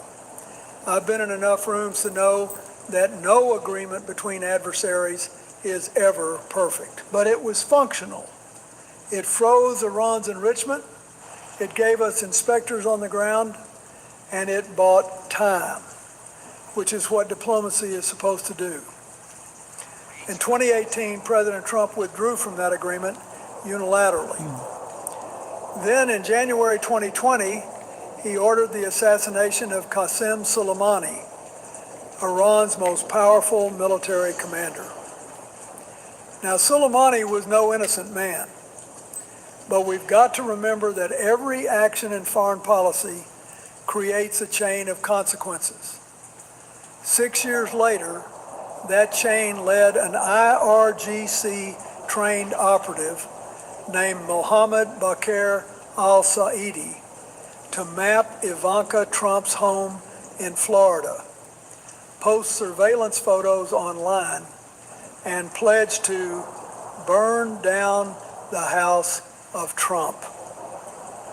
That's what happens when you use force without a diplomatic framework to contain the aftermath. You compromise your whole family. When I was in office, we contained Saddam.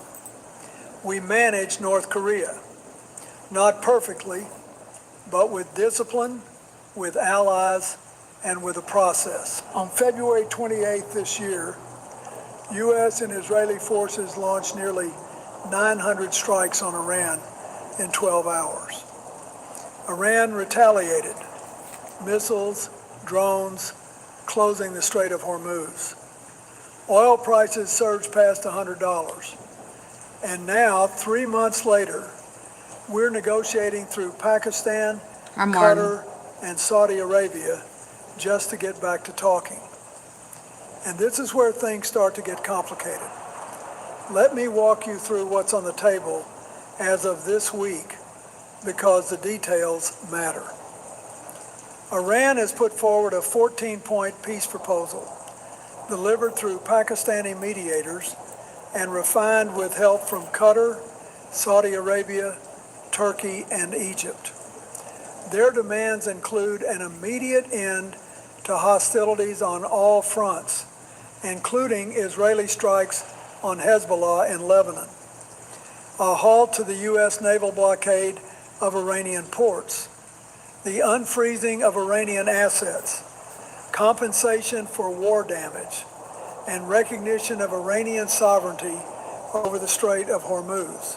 On our side, the United States is demanding Iran keep only one nuclear site operational, transfer blockade of Iranian. Their demands include an immediate end to hostilities on all fronts, including Israeli strikes on Hezbollah in Lebanon, a halt to the U.S. naval blockade of Iranian ports, the unfreezing of Iranian assets, compensation for war damage, and recognition of Iranian sovereignty over the Strait of Hormuz. On our side, the United States is demanding Iran keep only one nuclear site operational, transfer its stockpile of highly enriched uranium. We're talking about 440 kilograms enriched to 60%, to a third party, possibly Russia. The president floated a 20-year moratorium on enrichment. He wants the strait reopened. And there's talk of a letter of intent that both sides would sign to formally end the war and begin 30 days of structured negotiations. Now here's the tension. On Monday, Trump posted on Truth Social that he had called off a planned Tuesday strike at the request of the leaders of Qatar, Saudi Arabia, and the UAE. He said serious negotiations were underway. But just days earlier, he said the truce was on massive life support and called Iran's terms totally unacceptable. Then came the call with Netanyahu. One source said Netanyahu's hair was on fire. The Israeli prime minister wants the war to resume, to further degrade Iran. And underneath all of this, our military has depleted more than half its stockpile of key munitions. The Pentagon spent $5.6 billion in ammunition in the first 2 days alone. That's a fact that affects not just Iran, but our deterrence against China and Russia. Now let me tell you something about decision-making in a crisis. When I was president, I had Sandy Berger in the room. I had Madeleine Albright. I had William Cohen. And the most important thing they gave me wasn't agreement. It was honest counsel. They told me things I didn't want to hear. That's what a president needs. What we're seeing now is different. Vice President Vance has privately questioned whether the Pentagon is giving President Trump accurate information about this war. He's raised concerns about munitions levels, about whether the data is being tailored to what the president wants to hear rather than what he needs to know. And Defense Secretary Hegseth, by multiple accounts, is performing for an audience of one.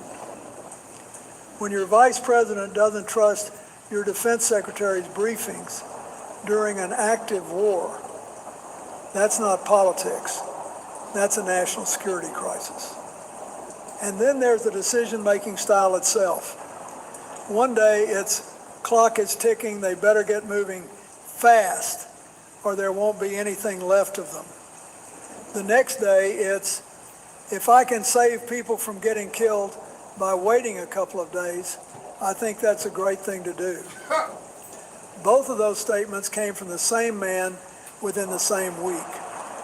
That is not strategic ambiguity. That's vacillation broadcast to the entire world. And building a drone-proof ballroom with a military complex beneath it, while simultaneously claiming the war is almost over.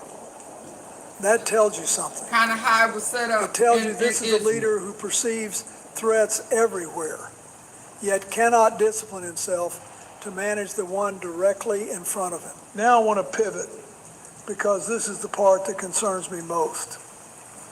While the whole world watches Iran, the Department of Justice has been doing something that I believe is more dangerous to our republic than anything happening in the Persian Gulf. They removed the entire searchable database of January 6 prosecutions from their website. They moved to vacate the seditious conspiracy convictions of Proud Boys and Oath Keepers leaders. the very people juries found guilty of plotting to stop the peaceful transfer of power. They got They've busted. created a $1.776 billion fund, taxpayer money, to compensate those who attacked the Capitol. Get on in there, Now Bill. step back and think about what that means together. First, you pardon 1,500 people. Yep. Then you erase their convictions. Yep. Then you pay them. Yep. Then you delete the public record that any of it happened. We've got Whitewash, to remember what rewriting the rule of history. law actually requires. It requires a factual record. It requires that the public can see what their government did, what courts found, and why consequences were imposed. So they can come back and say it was all a lie. When you erase that record, you're not protecting the people. You're protecting power from accountability. Yeah, because And he look at told Cuba. he was told that The Pentagon he is could still be escalating arrested planning. and tried. Cuban civilians are being told to prepare backpacks for war. The CIA director just flew to Havana. This is an administration normalizing the threat of force as a first resort, while simultaneously stretching our credibility and our ammunition stockpiles beyond their limits. Christopher Columbus. That's not strength. Stealing. That's land and property. overextension dressed up as toughness. Let me ask a question that I think every American ought to be asking. Who benefits from all of this confusion? Netanyahu wants the war to continue. Him. Of course. He's furious at the prospect of a deal because continued fighting further degrades Iran's capabilities and keeps his own coalition together. Vance is positioning for 2028. He wants to be the voice of restraint without openly breaking with the president. Hegseth is performing loyalty. And the president himself is caught between two versions of his own brand. He wants to be the deal maker and the strong man simultaneously. Now think about that wedding. The president said he couldn't attend his eldest son's wedding and describing drone ports. So you can tour a construction project for cameras and our ammunition stockpiles beyond their limits. That's not strength. That's overextension dressed up as toughness. Let me ask a question that I think every American ought to be asking. Who benefits from all of this confusion? Netanyahu wants the war to continue. He's furious at the prospect of a deal because continued fighting further degrades Iran's capabilities and keeps his own coalition together. Vance is positioning for 2028. He wants to be the voice of restraint without openly breaking with the president. Hegseth is performing loyalty. And the president himself is caught between two versions of his own brand. He wants to be the deal maker and the strong man simultaneously. Now think about that wedding. The president said he couldn't attend his eldest son's wedding in the Bahamas because, quote, I have a thing called Iran and other things. He called it not good timing. And yet that same week, he found time to give reporters a personal tour of his ballroom construction site, showing off impenetrable steel and describing drone ports. So you can tour a construction project for cameras, but you cannot be present for your son's marriage. That tells you something about priorities. It tells you crises are being used instrumentally as props for image management rather than problems requiring disciplined governance. And here's the deeper concern. Who benefits when institutions are weakened, when records are erased, when the public cannot tell what's real and what's performance? I'll say it carefully. Authoritarianism always benefits from confusion. Always. Now look, I'm not here just to criticize. I want to think honestly about where this goes, because the American people deserve that. I see three paths. The first, a deal materializes. Iran agrees to transfer its enriched uranium to a third party. The Strait of Hormuz reopens. Both sides claim victory. If that happens, and I want to be fair here, that would be a good outcome for the world, regardless of which party negotiated it. But it would likely be less comprehensive than the JCPOA was, and it would leave Iran's proxy network intact.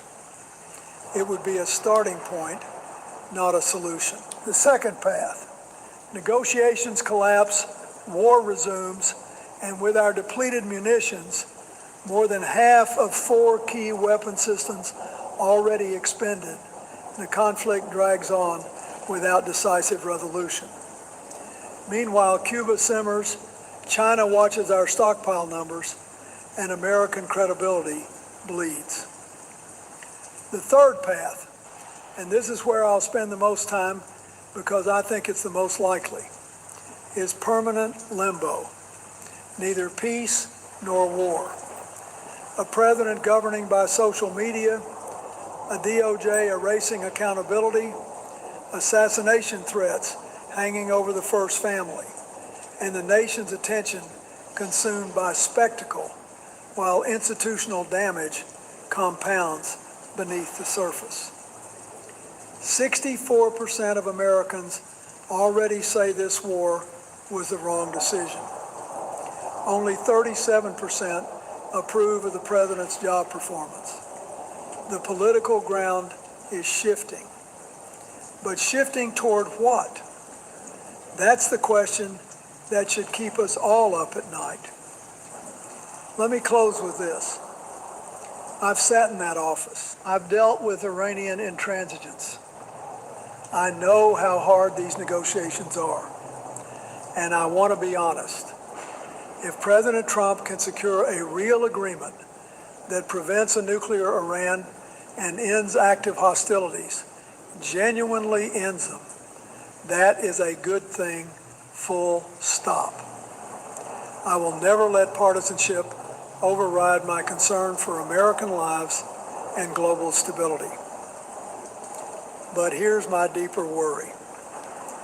The manner in which all of this is being conducted, by impulse rather than process, by truth social rather than statecraft, by erasing inconvenient history rather than learning from it. It's corroding the very foundation that makes American promises credible in the first place. A deal means nothing if the country making it has hollowed out its own institutions. Democracy is a covenant between generations. We inherit it, we tend it, and we pass it forward. When we erase court records, pardon insurrectionists, compensate them with public money, build bunkers instead of bridges, skip our children's weddings to perform toughness, and stretch our military so thin that our deterrence against tomorrow's threats is compromised, we are breaking that covenant. The question isn't whether we're strong enough to fight. We've always been strong enough to fight. The question is whether we're honest enough to govern, whether we still believe that the truth, even uncomfortable truth, is the foundation of a free society. I believe we can get back there, but it's going to require something that no social media post can provide. It's going to require the American people paying attention, demanding better, and remembering that in a democracy, the government answers to us, not the other way around. Thank you for listening. Okay. Lights really are not up. No support today. What time is it?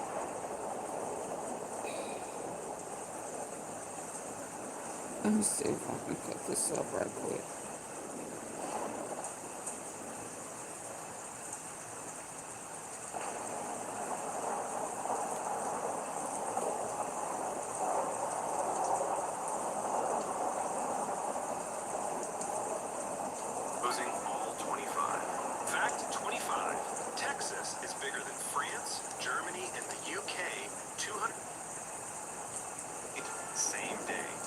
driving through 4 different countries. Canada, more than Australia, more than anywhere. The entire northern third of Texas sits in Tornado Alley. Spring brings rotating storms almost weekly. Fact 20. Palo Duro Canyon is the second largest canyon in America. 120 miles long, 800 feet deep. Almost nobody outside Texas has heard of it. The Grand Canyon gets millions of visitors. Palo Duro gets a few. Just flat. Early Spanish explorers called it the Sea of Grass because it looked like an textbooks. Fact 17. The Ogallala Aquifer runs under the Texas Panhandle. Underground lake. It's draining. Farmers pump out water It's in the middle of nowhere. West Texas desert suddenly rises into mountains. But these facts were the obvious ones. What's coming next is what Texas doesn't put in geography textbooks. Fact 17. The Ogallala Aquifer runs under the Texas Panhandle. Underground lake. It's draining. Farmers pump out water faster than rain refills it. This aquifer grows food for 1 in 5 Americans. When it's gone, Texas farming collapses. It's already half empty. Some parts have dropped 300 feet. Fact 16. The Edwards Aquifer is the only water source for San Antonio. Over 2 million people. 1 underground reservoir. No backup plan. If it fails, the city has no water. No rivers feed it. No lakes supply it. Just underground water. Fact 15. The hill country sits on hollow limestone. The technical term is karst. That means the ground is full of gaps, tunnels, and empty space. Swiss cheese made of rock. Roads collapse into sinkholes without warning. Entire caves run underneath neighborhoods. You're driving over hollow ground. Fact 14. Parts of Houston have sunk 10 feet in the last 100 years. The city sits on ground that compresses under its own weight. Pumping out underground water makes it worse. Neighborhoods flood because the land dropped, not because the rain got worse. The ground is literally sinking. Subsidence. Fact 13. America's emergency oil supply is stored in underground salt domes across East Texas, the Strategic Petroleum Reserve. 727 million barrels. The ground is the vault. Salt domes are naturally waterproof. Carved out caverns hundreds of feet deep. Oil stored in the earth itself.